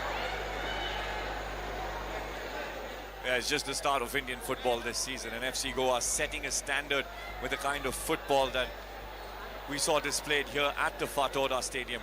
Manolo Marquez, now he will look to only improve upon his performance tonight, improve upon the defense that he played. We thought maybe Sandesh Chingan and Uday India, Uday would be missed, but today coming in that centre-back position, Moreno looked so good with Sandesh Chingan. Not only when the ball was played up, it was off the ball as well, with the positioning, the communication. It was almost like they've been playing multiple seasons together.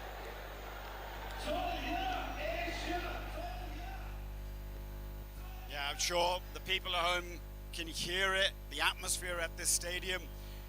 We're going to have a tough time getting out of the stadium tonight, as we did getting in.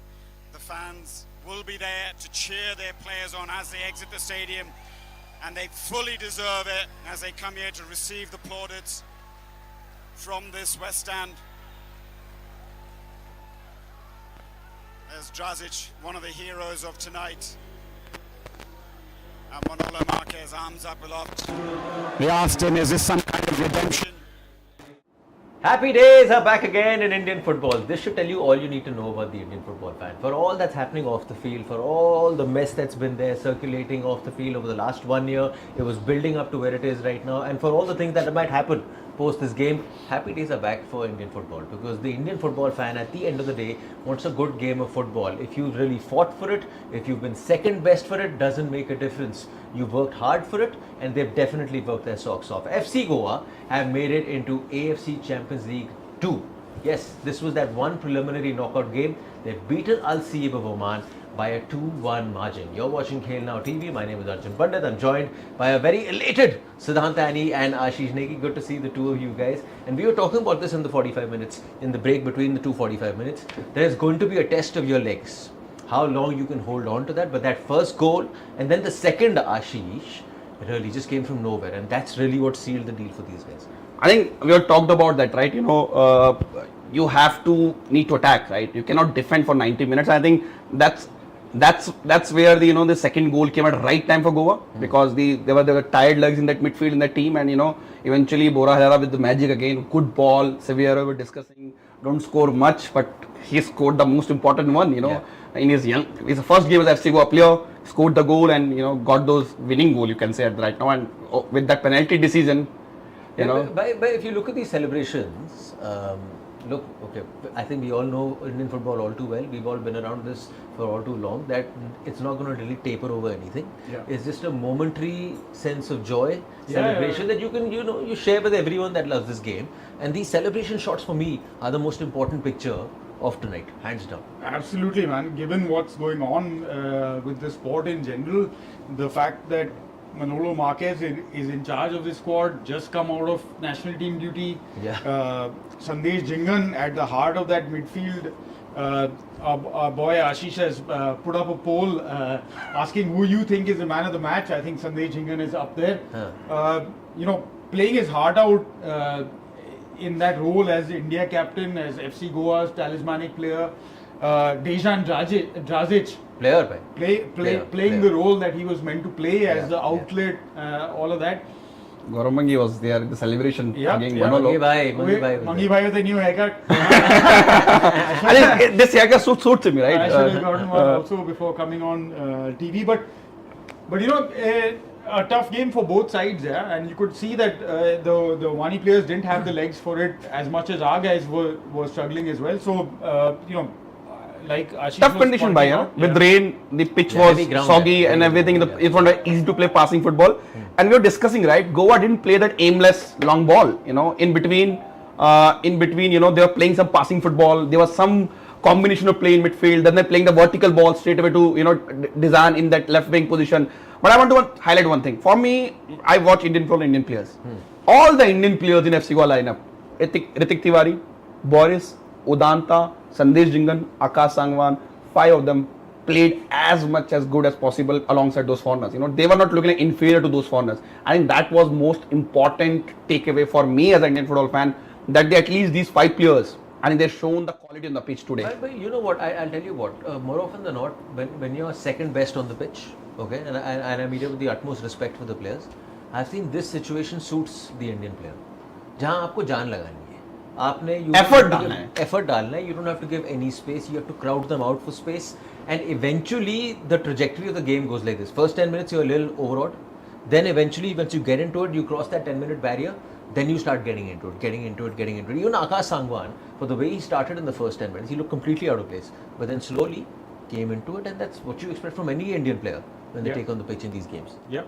And if you look at how Mangi and his gaffer play in the ISL, completely or in the domestic different league, this is a completely different story, right? Yeah.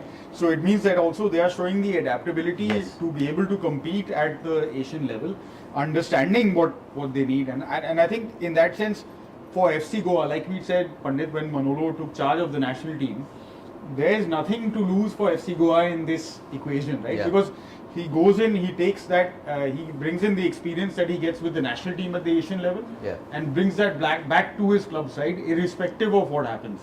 So I think these are all good signs, and if things work out and we actually have a league going forward and things can things can No, but continue, things, then, the probability of Mr. Ronaldo playing in Indian club increases now. Now we have 2 Indian clubs in the group stage. Yeah. So maybe we'll see Al Nassr So versus Mohun Bagan or FC FC Goa Goa. to play ACL 2. ACL 2. Yeah, and Mohun Bagan is already there, right? So probability to see Ronaldo versus the Indian team increases with Goa coming into the to play against the Indian team. Yeah, listen, this could just be a wonderful advert for Indian football. Not sure how long that advert would hold, because if you have no league going and Ronaldo's coming into a place where there's no league happening, that's a completely different thing. But let's take a look at some of the finer moments from the 90 minutes gone by. A majority of the action from a Goa perspective was in the first 45 minutes, though you did get 1 goal in the first half. That was Dragic getting that first goal. Then of course it was Severio using his head to get that second, and the winning goal for FC Goa. But it started with the Al-Seeb. All on the ball, Al-Seeb on the ball, Al-Seeb on the ball. But that's what Dragic has done. Out of nowhere, with no support, 2-3 players around him to defend, he's always holding the ball, making something happen. Yeah, taking his time, great composure even for that finish we saw. He took his time, he waited for the keeper to get off his line and then took that final touch to finish it. And I think also, many times on the break, he held up the ball superbly well. Created chances where none existed. And also I agree with Ashish. Indian players, I think for me, Boris was up there. Of course, Sandesh is a much loved player in India. Dil jigar se khilta hai, always. But Boris playing in that right full-back position.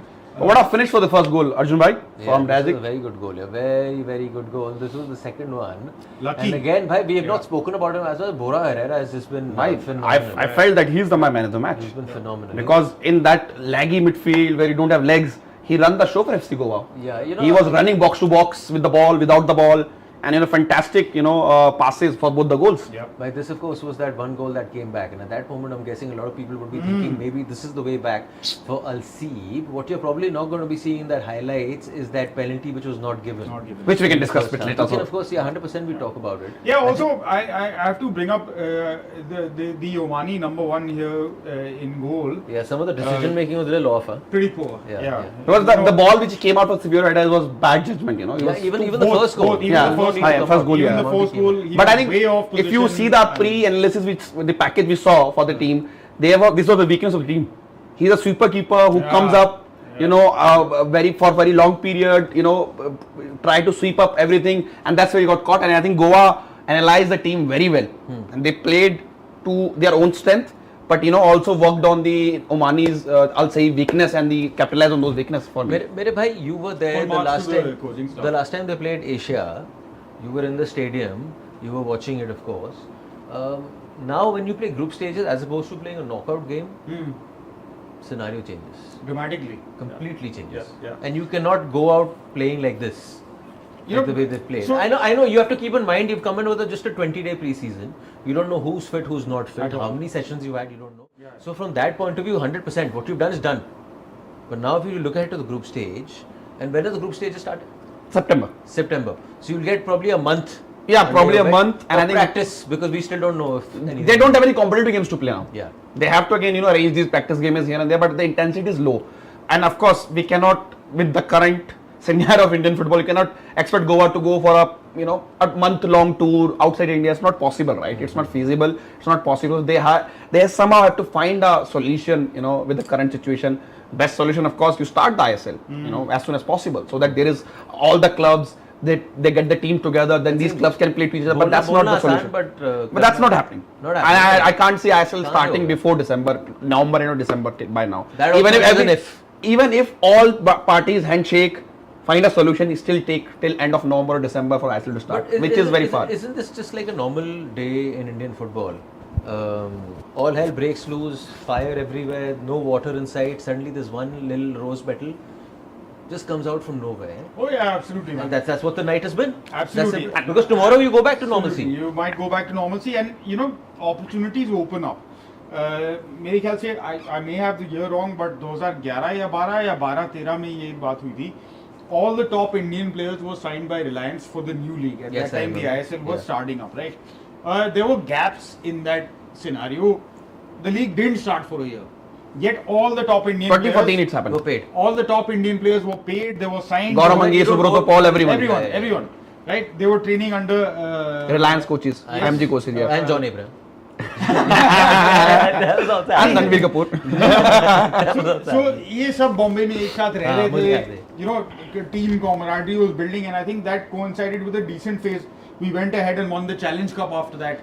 The national team did well. Yeah. So this might present an opportunity for FC Goa to bring in some Indian players, whether it's on a free contract, a loan deal, or something, and bring together maybe the best Indian talent that you have. Combine I was discussing with somebody yesterday, you know, in the circuit of Indian football, that because there's nothing to play, right? Nothing to play. Goa might ask Bengaluru that can we get a, you know, this player on loan, Indian player on loan from you, right? Because he also had nothing to play and his salary is already suspended. So if we come to Goa, Goa might pay him for, but again, you know, it's all about will Goa want to increase the expenses, right? They already How many games are you playing in the group stage? Just 3 games. 6 games, 3 home, 3 away. 3 home, 3 away. I don't think they will do it, but it's not feasible. 6 right? games over a Group stage. 4-month period. Yeah. Yeah, it will go toward the end of December because second half you have knockout starting. So you know because you No, play. but it's a scenario you have to think about. Yeah, of course, their possibilities are many. Because if they say for example, get Goa left back, they have Akash Sangwan considering they sold Jay Gupta to East Bengal. They might need a left back backup, right? Because the left back backup there is a very young player. He is going to be under 23 team very soon, but then still is not up to the level of ACL2, right? Just imagine you're playing against Al Nassr. You need another left back because Akash was tired. It's not possible to play again and again. You are in the West Asia group. So you're going to go West Asia with high humidity, very hot weather. You need those backup, right, in each position. So I think that's where Goa might need to fill this spot because they have everything to play now. And on a long term, one more thing, Goa and Mohan Bagan need to make sure they get a maximum out of this game because अगर आपको future में champions league 1 में पहुंचना है तो coefficient आपका improve होता जाएगा तो आपको जैसे से ये पॉइंट्स आप बेटर करोगे आपकी नेशनल टीम बेटर करेगी in the down the line 2 year 3 year down the line you might see India getting 1 group stage slot in ACL 1. Can I be honest? I hope it doesn't happen. Honestly speaking, I hope it doesn't happen. Because we're not there right now. पर भाई देखो we're not उस there, level पे भाई. खेल के ही पता चलेगा अब होगी नहीं ना देखा ना भाई. मेरा तो ये मानना है यार जो पिछली बार आप कह रहे थे जो चैंपियंस लीग हम खेले थे वो चैंपियंस लीग 1 था जो group Yeah, stage which you हम were खेले there. And Goa played 2-3 draws right ऐसा नहीं उन्होंने बेकार हारे भी मैच पर उन्होंने ड्रॉ भी किए games it's not a bad in the Covid time. Yes yes but अगर आप ईरान में अगर आप परसेपोलिस इस्तिकलाल इन क्लब्स के साथ खेल रहे हैं because we are in But the you play those days, we are yeah, in the right. West Asian Yeah. side of the draw, right? I mean, they are physically far superior. They are technically far superior. So, in that scenario, you really have to level up, right? Today, fortunately or otherwise for us, the Omani side didn't provide Yeah, the kind they of didn't. competition They that we. didn't. I mean, the Physically shots on goal that you see, hard. right? Tiwari in goal had to do very little. Yeah. Not challenged at all, even though they had many opportunities, left foot, right foot, both sides. They were creating. Yeah, and then in the final third, just falling flat. No, but Zero. I Tiwari Bad did have, decision but that's where our goalkeepers are problem right now. Indian goalkeepers in last 1 year have done horrible mistakes in ISL, in national team, and this lad Ritik has come out of nowhere. You know, Goa trusted him to be number 1, and he performed very well. Least mistake last year alongside Albino Gomes. Shout out to Albino Gomes alongside. But to do at this stage, right? To be at the right position, right time is also very important anyway, you know. Absolutely. So I think that's why he held the line alongside his Sandesh Jingan, you know, organizing the defense. Ritik Tiwari now shouts increase for him to be national team now. Bhai, I have a question mark I'm putting now. Because see, we're looking ahead. आपने game देख लिया है, game सबने देख लिया. We're talking about the game, and of course we'll keep on running footage. And big credit to Khel Now TV for doing what they're doing. Absolutely. For Indian football, of course, much credit to them. Show them your love as well on the chat. Show them your love as far as subscribing to the channel and all. My point is this, okay? And if Indian football has taught me something, then always be prepared for worst case scenario. Yes, I think both of you will agree. Worst case scenario, no CT, no football. Yes, Yes. this season. You've qualified for ACL2. you've qualified for ACL2, right? Now, an ACL2 that will happen over a 4 to 5 month period, and you have no league in sight. How do you keep the club running for a total of 5 matches, 6 6 games. matches? That's the situation you face. How do you keep the club running for 6 matches? That's the thing. And if you want to play, sir, Yeah. in the first 6 matches, if you want to play those 6 matches and you don't want to be a laughing stock, then you've got to compete Yeah. and you've got to really prepare for them. And without league football, how can you prepare? So, But what clubs can do in this situation, both Goa and Mohun Bagan, you know, because Mohun Bagan is also already there.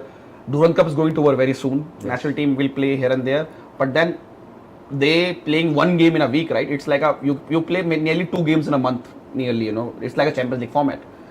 Whereas other clubs going to play league matches, the cup matches and everything. AFF is planning to organize Super Cup, but that plan will be implemented if clubs will see there's a league going to happen. Exactly. They're simple. They are not going to play isolated Super Cup. They want Super Cup plus a league to be there on a calendar, so that the funds they commit to the players, and if they need any sponsors and all, nobody is going to sponsor them for a Super Cup, right? It's a least value tournament in terms of for club football in India. So they need a league guarantee from AFF and Reliance and everybody. But at this stage, our best hope is sports bill is passed. Hopefully Supreme Court, there is no relation between sports bill and Supreme Court decision. Hopefully clubs, I have been telling clubs again and again, you have to go and tell the Supreme Court that, you know, please help us in this case. They are not a party to this case, but AFF is not going to intervene in the court on their behalf. FSDL is not going to intervene on their behalf. There are other parties in this case. Their interest is best that the limbo in Indian football continues. सबको सब हो रहा है जितने लोग party इस case में, but clubs भुगत रहे हैं, players भुगत रहे हैं. But bhai, can I say something? So it's basically a phenomenon in England, right? Where you're happy being in one of those lower league teams because now suddenly if you made it to the Premier League, you were spending 10 rupees. Now you have to spend 150 rupees, right? So while of course the added incentive of going to the Premier League is there, but suddenly now you're doing stuff you've never done. You're having to spend as much as you've never done. And it could be that kind of a scenario for them, that for 6 games, you're having to keep your team running for 5 to 6 salaries देनी पड़ेगी उनको बिना league football. आप सोचो कि मतलब दिसंबर तक उनकी टीम 6 गेम खेलेगी और आपको अपने फॉरेनर्स को, playing staff, coaching, you know, players, non technical staff, आप सब कुछ एक्टिव रखना पड़ेगा. Where will your motivation be as a player? Come on यार, इंसान सबसे बड़े लेजी इंसान होता है. नहीं, वो कोचेस के लिए बहुत टफ है. How do they motivate for a month? आपको एक मैच खेलना है, पूरे महीने में 2 मैच खेलने हैं. कैसे करोगे आप? कैसे मोटिवेट करोगे? रोज उनको बिस्तर से उतारोगे कैसे कि हाँ भाई ट्रेनिंग करने, हाँ मैच है नहीं, अब 15 तारीख को मैच है. कितने डंडे मार लोगे आप इन दैट सेंस? नहीं, बहुत मुश्किल है. It's almost like going back to Bob Houghton's time, जब हम वो 3 महीने के कैंप करते थे जाके वेस्ट इंडीज गए थे कैंप करने. करीबन डेज हो गए तो उस टाइम पे. आशीष, आप you were saying that you know the idea of a pre-season outside India is difficult, but that may be the only option, because where else in India are you going to get the kind of competition you need? Either you move around, you play local leagues everywhere. नहीं, but local leagues भी देखो, Goa Pro League is a decent league, but इनके level का नहीं है. That's no comparison with ACL 2, right? Goa League, so Mohun Bagan, FC Goa ऐसे तो नहीं हर हफ्ते अपने आपस में खेल रहे हैं. वो they are the only 2 teams who are going to be active post Durand Cup. I-League का भी there is no clarity from AFF that I-League उनके पैसे नहीं, to be honest. There is no money with the AFF in this, so they are not going to organize I-League until they guarantee of funds coming through their marketing or whoever their marketing partner, because they need money to organize their league. If you see the budget, AFF budget till end of, they made budget till only end of December. लोग financial year का budget बनाते हैं, उन्हें दिसंबर तक जब तक contract है. उस बजट में भी major clause is 37 crore is still pending from Reliance for this year, which they have not received any payment till now. So whole ecosystem is collapsed, not just ISL. People are happy, ISL नहीं हो रहा है, but why you are not seeing other youth leagues, I-League, even the IWL? And abhi we are talking about, right, there's a small sun ray for Indian football. Good news that Goa is qualified. Women's team, Indian women's team qualified for the Asia Cup, top 12 team in the Asia, qualified. And now they are little bit very close to World Cup berths. From the 12 teams, 8 can go to the World Cups. Can you imagine? And now they are preponing the IWL for it. Under 20 women's team qualified for the Asia Cup. 12 teams only in Asia. So these 2 teams have a chance to qualify for the World Cup. Even the women's team has a chance to qualify for Olympics also. But again, situation is where are the funds coming through now? Government is not going to invest more money. They already cut the funding half to the football in India now with this success. And that's why Goa's performance, Indian under 20 team performance, women's team performance. These are small वे वो कहते हैं needle ढूंढ रहे हैं हम, जो घास का होता है एक सुई ढूंढ रहे हैं. बट अब यही उम्मीद है इंडियन फुटबॉल को जिंदा रख रही है और फैंस को जिंदा रख रही है, अगर आप मेरे से पूछोगे तो. मुश्किल है भाई. मैं अगर if I was a coach of this team, if I was a player in this team, and there is no schedule in sight, there is no competitive game in sight. My next competitive game is in September end. From now till September end, you know what my trajectory is going to be, because I'm human. Sometimes like this, sometimes like this. तो foreigners बोलेंगे छुट्टी भेज दो, मैं घर भेज दो, मैं फैमिली को देख के आता हूँ, मेरे फैमिली में कुछ हो गया, फिर क्या करोगे? How do you stop them? Gone. And there are emergencies are there in the contract. कई बार होता है प्लेयर लीग के टाइम पे भी जाता है. That's what I'm saying. 3 महीने का ब्रेक है तो हम वो बाहर ही रखे घर जाके मोबाइल पे देखते हैं. कहता हूं मैंने कैसे देखते हैं मोबाइल पे देखते हैं हम लोग. सडनली आपकी लीग इतनी बड़ी हो गई है कि 100-150 कंट्री में ब्रॉडकास्ट हो रही है तो क्यों ना घर जाके देखेंगे. वो भी घर जाके देखेंगे कैलकाटा लीग में क्या हो रहा है. So खेल now TV is broadcasting the Calcutta league on YouTube. Why should the guy no, so that's where I think Goa's the think tank at Goa, because they plan very properly. So now they need to make some backup plan because you know What they, backup plan can you have to this? अब कुछ भी भाई देखो कुछ तो करना पड़ेगा. आप मुझे बताओ what backup plan can I have to this? See, they cannot go to the in foreign this- any भाई देखो पैसा बहुत लगता है. आपको visa, flight, hotel stay, then वहाँ पे आपको पिच भी बुक करनी पड़ेगी ट्रेनिंग करने के लिए. 100%. Logically is not possible to go for a On Indian month-long camp. shores, Yeah, you will see- have no one giving you competition outside of your bubble. You will have no one giving you the kind of competition. और you need Asia to में stay अगर in league that चालू हो जाएगी ना, वो आपको बीच में फ्रेंडली नहीं खेलेंगे आपके साथ. नहीं आप थाईलैंड जाओगे, उनकी लीग चालू होगी, how they will play you match against. मान ली बात तो जैसे now we have made good friends with the Saudi Football Federation right. How तो जो दो हमारी Assumption. ना assumption का क्या मतलब है भाई. संतोष ट्रॉफी नहीं हमने संतोष ट्रॉफी कराई वहाँ पे. Not just that, we have withdrawn our bid for the 2027 Asian Cup in order to By give becoming friends. Saudi, yes, in order to give Saudi the chance to But host that. AFF is not going to help FC Goa in this, na. No, AIFF might not, but the Saudis might decide to. Matlab, it's also up to the clubs how to create opportunities, right? I'm saying it's super far-fetched, but why not Mohan Bagan and FC Goa get together, approach the Saudi Football Federation and say, हम Champions League खेल रहे हैं. Let us play as a non-relegation or a non-promotion team in your second league. नहीं, Why not? भाई ये नहीं होगा. Too far fetched, भाई. Too far fetched. No, नहीं, I- I know. it's all We are far-fetched. Indian football fan and we can say It's all doomed also, but far-fetched. this is too far. ये ऐसा है कि अब league 3 में, league 2 में England में हमें एंट्री दे दो आप. बिल्कुल वो बिल्कुल. But possibility. इसी टाइप का कुछ हमें सोचना पड़ेगा, कोशिश करनी पड़ेगी, बिकॉज जो हमारा मतलब India's market is far bigger than it's football. भाई ये मार्केट वाली story Right? It's I think it's failed भाई. मैं टू बी ऑनेस्ट, लोग बोलते हैं मार्केट है. If it was a market, European club still struggle to sell the 5000 rupees jersey in India, because आपको बाइंग कैपेसिटी, परचेसिंग कैपेसिटी भी देखनी है. एवरेज ह्यूमन बीइंग की बहुत कम है. यू नो इवन अब ब्रॉडकास्टिंग देख लो आप, मेजॉरिटी लीग इंडिया ब्रॉडकास्टिंग नहीं हो रही अब. You know they are struggling for that broadcaster to be on board. Even for this game, right? We all the as we are discussing Goa, we Khel now, Arjun, Annie, Prady, the other commentator, we came together to do this, right? Because कोई market है नहीं तो कोई और कर देता ना, अगर मार्केट होता तो मार्केट वाली स्टोरी, बिकॉज हमारी पॉपुलेशन का है ना, वो बोलते इतनी बड़ी population, that's a story out of the window for me. I think you have to realistic solution in this. I think maybe because there's some clubs who are playing in Durand Cup, maybe Goa and Mohan Bagan can create their own tournament, small tournament, play in a Goa.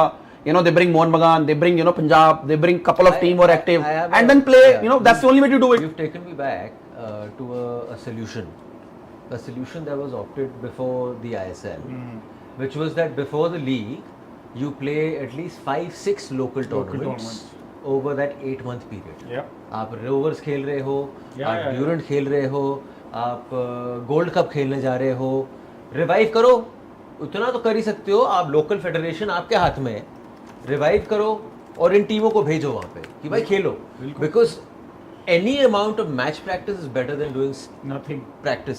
पहले होता था rovers cup होता था, if you remember, डूरान rovers ऐसे करके बहुत tournaments थे India में जो होते थे. But I think there was a tournament in Goa, बुर्दोई कप ट्रॉफी होती है गोवा में. Last year also these guys played. Yeah, these guys played. So you have to do something. You have to think creative out of it.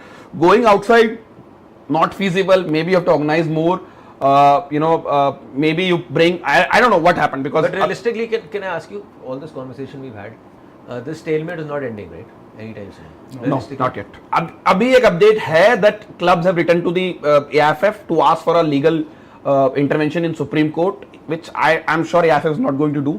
Because जिनकी कुर्सी खतरे में है वो थोड़ा डाल देंगे, आप जल्दी इलेक्शन करवा दो. उनको अपना टेन्योर कंप्लीट करना है, ठीक है. That angle is also because भाई सुप्रीम कोर्ट डिसीजन देता है, इलेक्शन बोलेगा. तो जिस बंदे की कुर्सी जून तक है वो पहले इलेक्शन क्यों करवाएगा, मुझे बताओ. वो नहीं करवाएगा ना, उसकी कुर्सी जा सकती है ना जून में. तो 6-7 महीने कुर्सी में बैठना चाहेगा ना वो. तो अब ये again then he can might get election right now, right. Supreme Court बिना इलेक्शन के रिजल्ट नहीं देगा आपको, डिसीजन नहीं देगा. So in that case, stalemate का मुझे नहीं पता. I think Goa, Mohan Bagan have to come together, find a solution.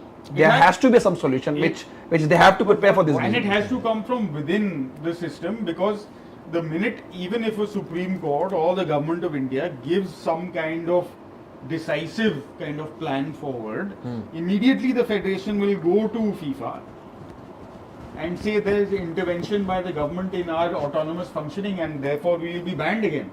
We have been banned. The third party interference will be there, right? Banned again. आपको Right? small which will then put in danger the future of, like Ashish is saying, now the women's senior national team in 2027 is going to play the Asian Cup in Australia. next year, 2026. So because 26. as the women's team has suffered before, right?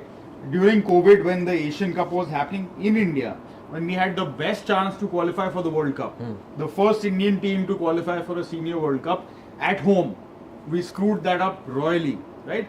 Because of administrative mess ups. Nothing to do with talent, nothing to do with finance. बिना एक match खेले ही हम वो हार गए tournament, right? तो उसी तरह दोबारा से होगा अगर हम अपना सीन इंटरनली ठीक ना करें. तो फिर ऐसा कर लो, हर सैटरडे आ जाना खेलने हमारे साथ, बिल्कुल. हम ही खिला देंगे. हम भाई खिला बैठ देंगे. के और क्या करें भाई. But this is the beauty of Indian football. We're just waiting for some reactions coming in from the ground as well. As and when, of course, I get some confirmation of reactions coming in. I think Manolo Marquez has spoken. Sandesh Jingan interviews also Sandesh coming. Jingan's Yeah. interview is also coming, because let's get back to the game a bit now. Because Yep. I'm just saying, okay, for all that's happened, and I'm really glad that on such a good night for Indian football, we're still talking reality. That you shouldn't differ anyway from what the reality actually is. Yep. Because the reality is actually this. In the middle of this reality, you had this result come out of nowhere. And because why I say nowhere is not because I'm judging FC Goa and the kind of players they have. Out of nowhere is because this team just got together 20 days back. They got together 20 days back. They barely had any pre-season. There's been lots of rain over there. And then you've gone on and of course pulled off that result versus Al-Seeb and qualified for AFC Champions League Two. Any other player that you wanted to talk about from the game? Boris, you've spoken about, the Sandesh as well. I think you have talked about Bora Herrera in midfield. I think he's done fantastic considering that, Iker was not looking good as a number 10. His partner in midfield, David Timmer signing, he doesn't look again very He's not leggy. looking fit. He's not looking fit. But Bora has run box to box, and he was creating chances, also defending.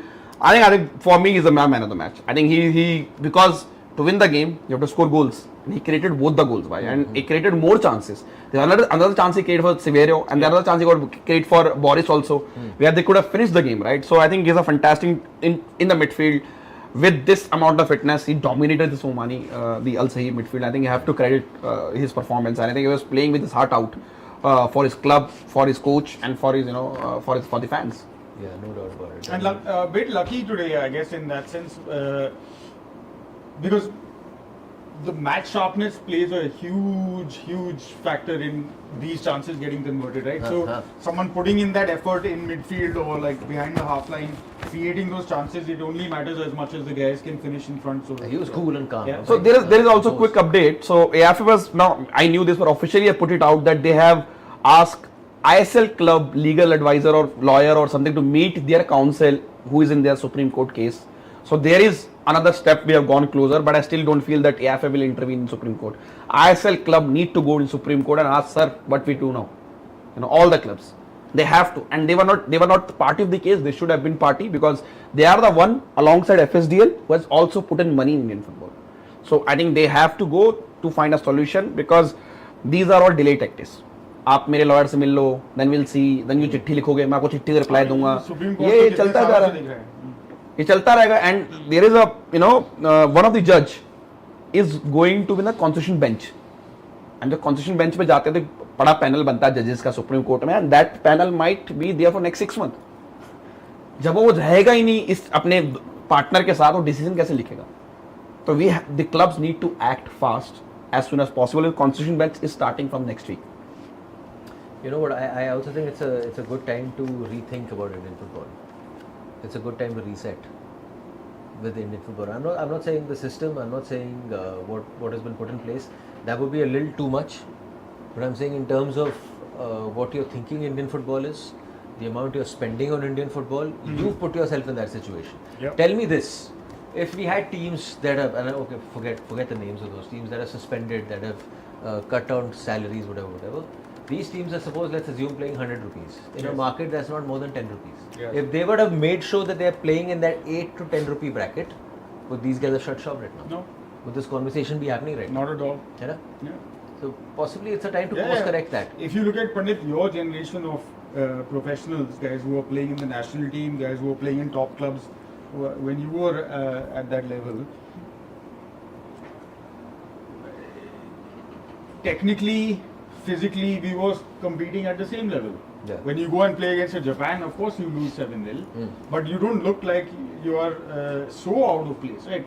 So where in the past 15 years, all the promises made by the new structuring of the system, in terms of how the national team will go, how the progress will be made, all of that, we have come back now to discussing whether Stephen Constantine will become the national team coach again. Yeah, Right? I know. So where is the story progressing? The same pieces that we were writing 10, 15 years in 2010, we are talking in the same language today, right? अगर और क्यों हुआ ये? Many big fish have entered a very small pond, right? So when there are so many big fish in a very small pond, कोई ना कोई एक दूसरे को खाएगा ही ना? And that's the unfortunate sort of truth of it. When there was no standardized national top tier league like this, जहाँ players करोड़ों रुपए कमा रहे हैं, then players were getting to play 40, 45, 50 games a season.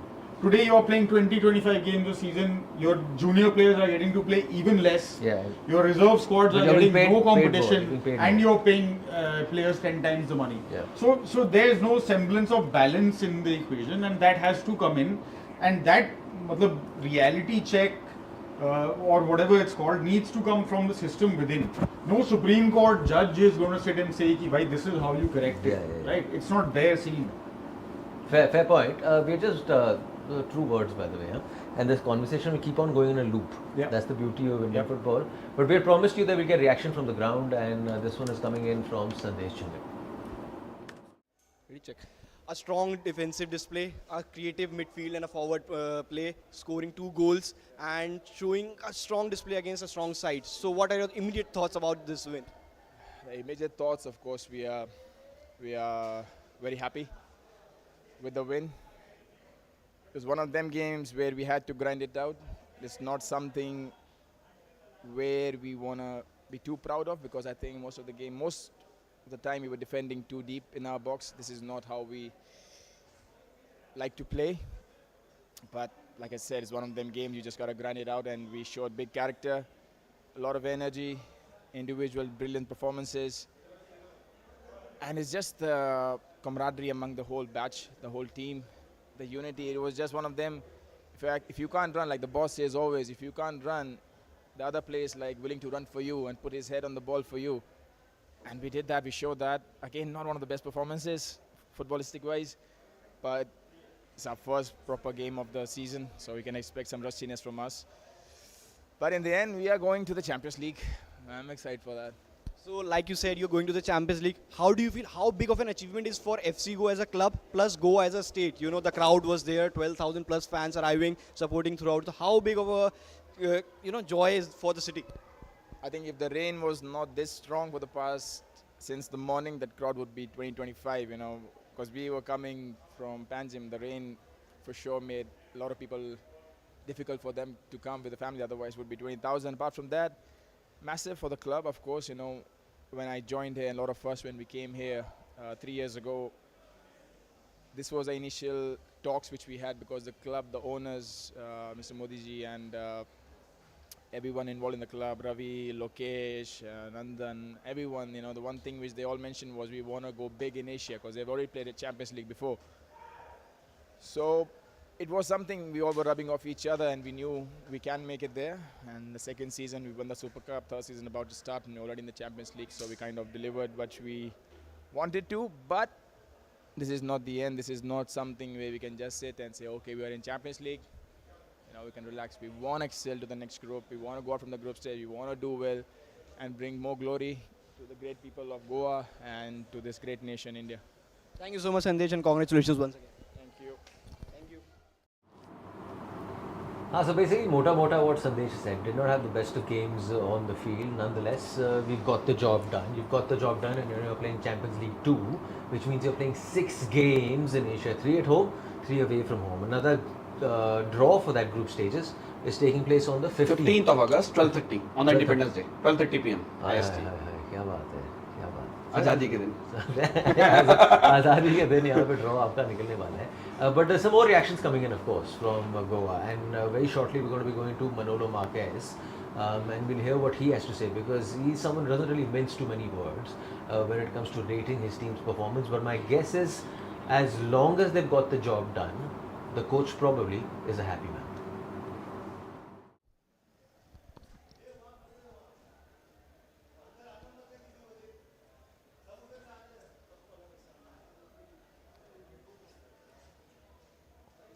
Shall I start? Yeah. You are the one of the happier managers tonight, post the game and the result. The other manager had something to say about the referee. What are your thoughts on that? On the referee? That the FC Goa played one man extra and they helped you out during the match with the results and the penalty decision going against them. I don't speak about the referees when if there is a penalty for us. I won't speak when I don't speak when it's against us. If you are speaking about the handball, first maybe it's you know, if you are coaches, maybe in the other bench I can see the action in my bench. I don't see if it's handball or not, and I don't see if it's inside or outside the box. This is the reality. If it's the opposite, I would tell you, but for me it's impossible. I was speaking with some players of Al-Seeb about this. For me, it's completely impossible to see the action. But a great victory for your team, scoring 2 goals, conceding 1, but a strong defensive and midfield performance. How do you are going to build this for the upcoming season? They are a fantastic team. They are a very, very good team, very strong team. Most of them are playing for the World Cup still. They are trying to qualify for. They have to play against Qatar and Emirates, and they are a very, very good team.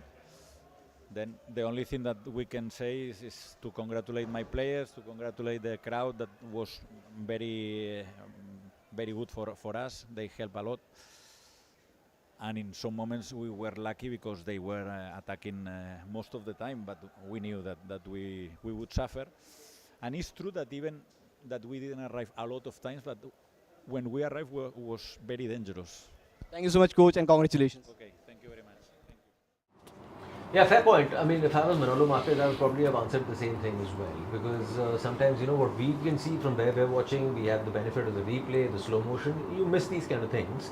But because you spoke about it, we're going to play that incident again. Because I think now that Manolo has seen it on a replay, he too will agree that it was a penalty. And if that penalty was given just a minute before half-time, when FC Goa was up 1-0, this game could have been different. I'm not saying that it would have been different. I'm saying it could have been different for sure.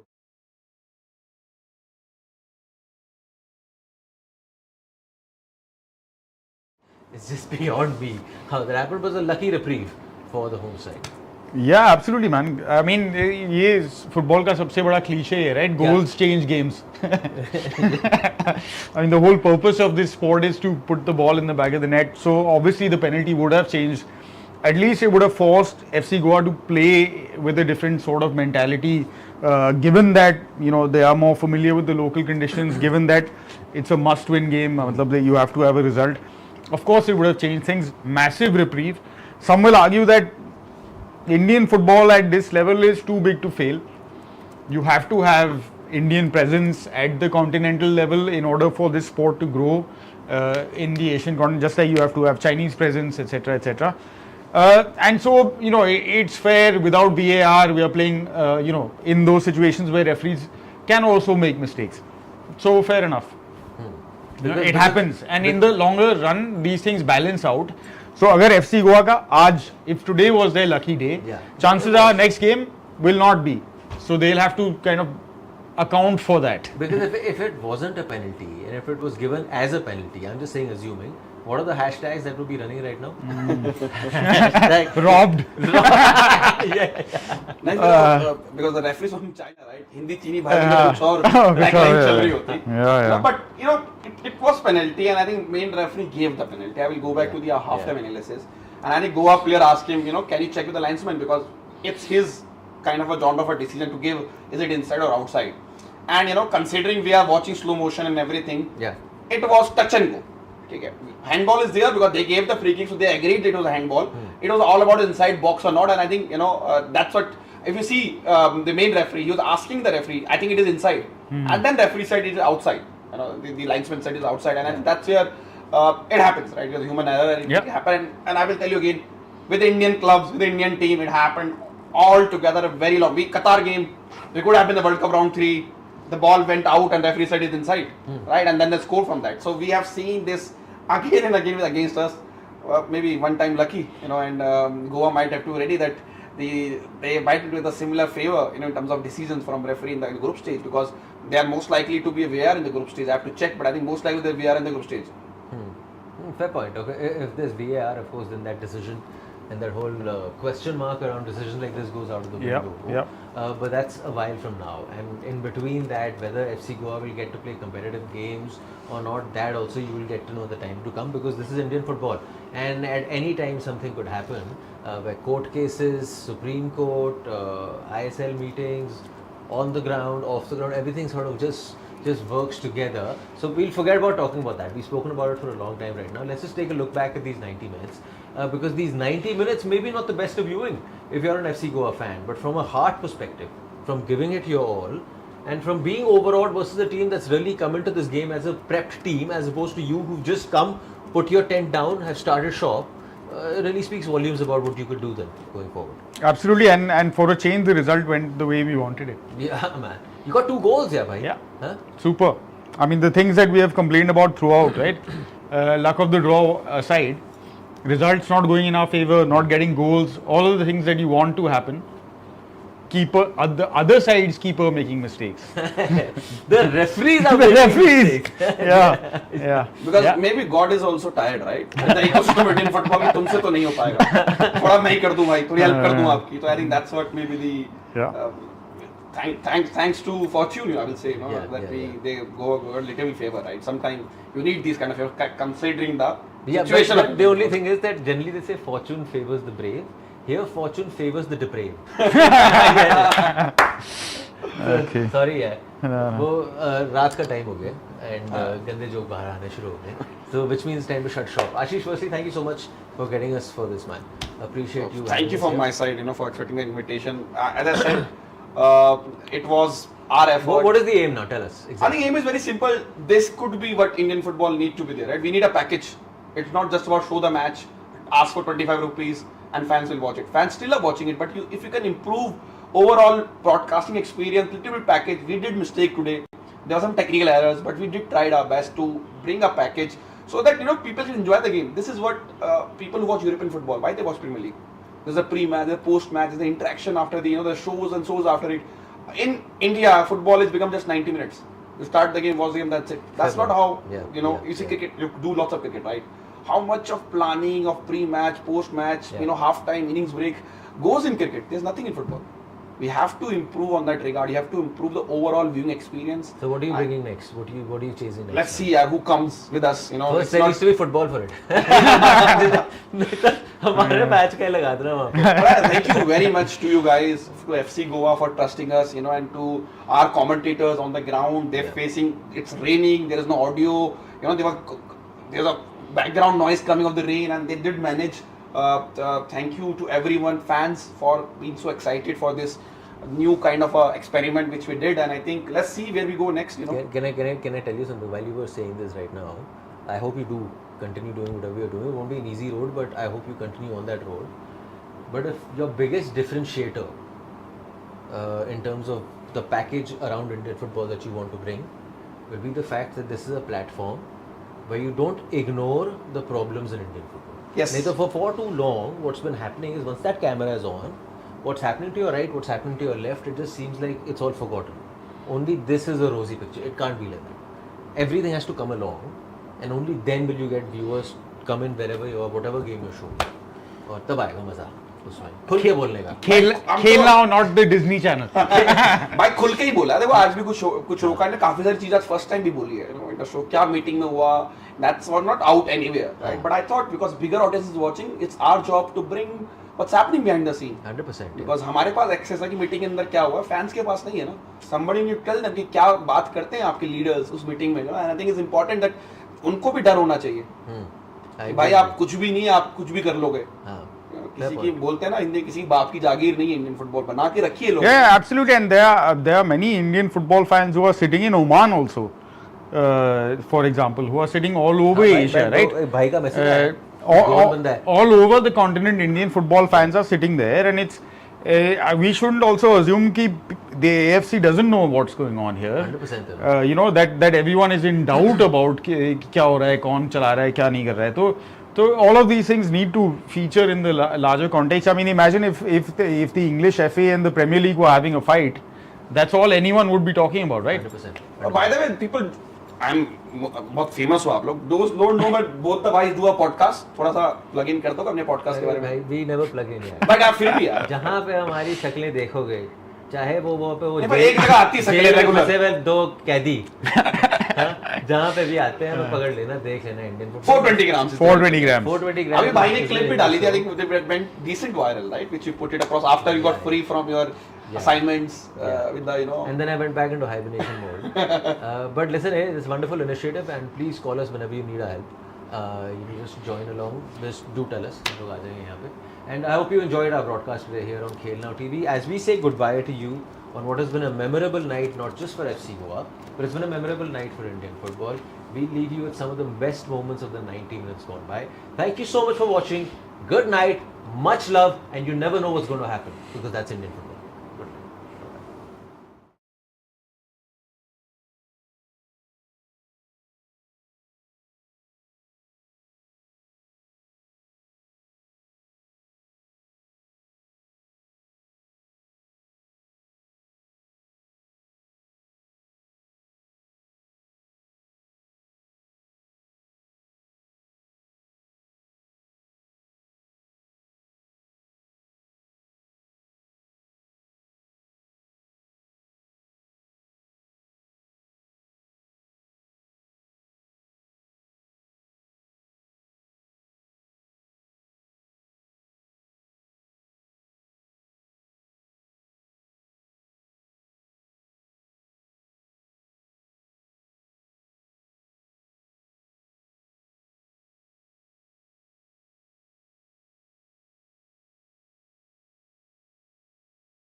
The ball played in once again.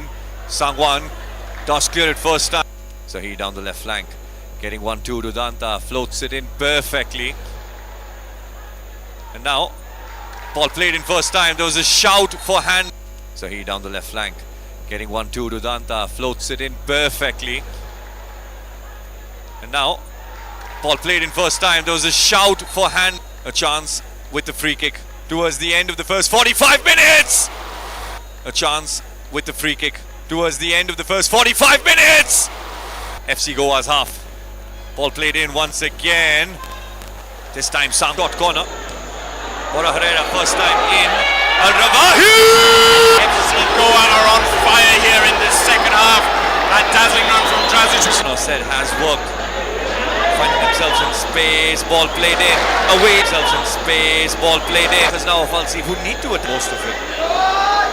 Ball played in towards Chingan. Was played in first time and gets an. Well, the changes might have come if they could hold on to that 2-0 lead and look to protect that. Udanta making their way inside the box. In for Udanta! Udanta making their way inside the box. In for Udanta! Still inside Al-Seeb's box. Boris's cross does look good. Guarachena tries to control it. Defender managed to get in the way. Cleared again once a treat for the fans, but now through the legs of the defender. Zahir. Heavy touch from Zahir. Plays it in. Zahir. Heavy touch from Zahir. Plays it in. Does so well. In for Severio. Oh, Savio Severio. Does so well. In for Severio. Oh, Savio Severio. Bit of a flick. Asking for a foul. Cleared away. Match tonight.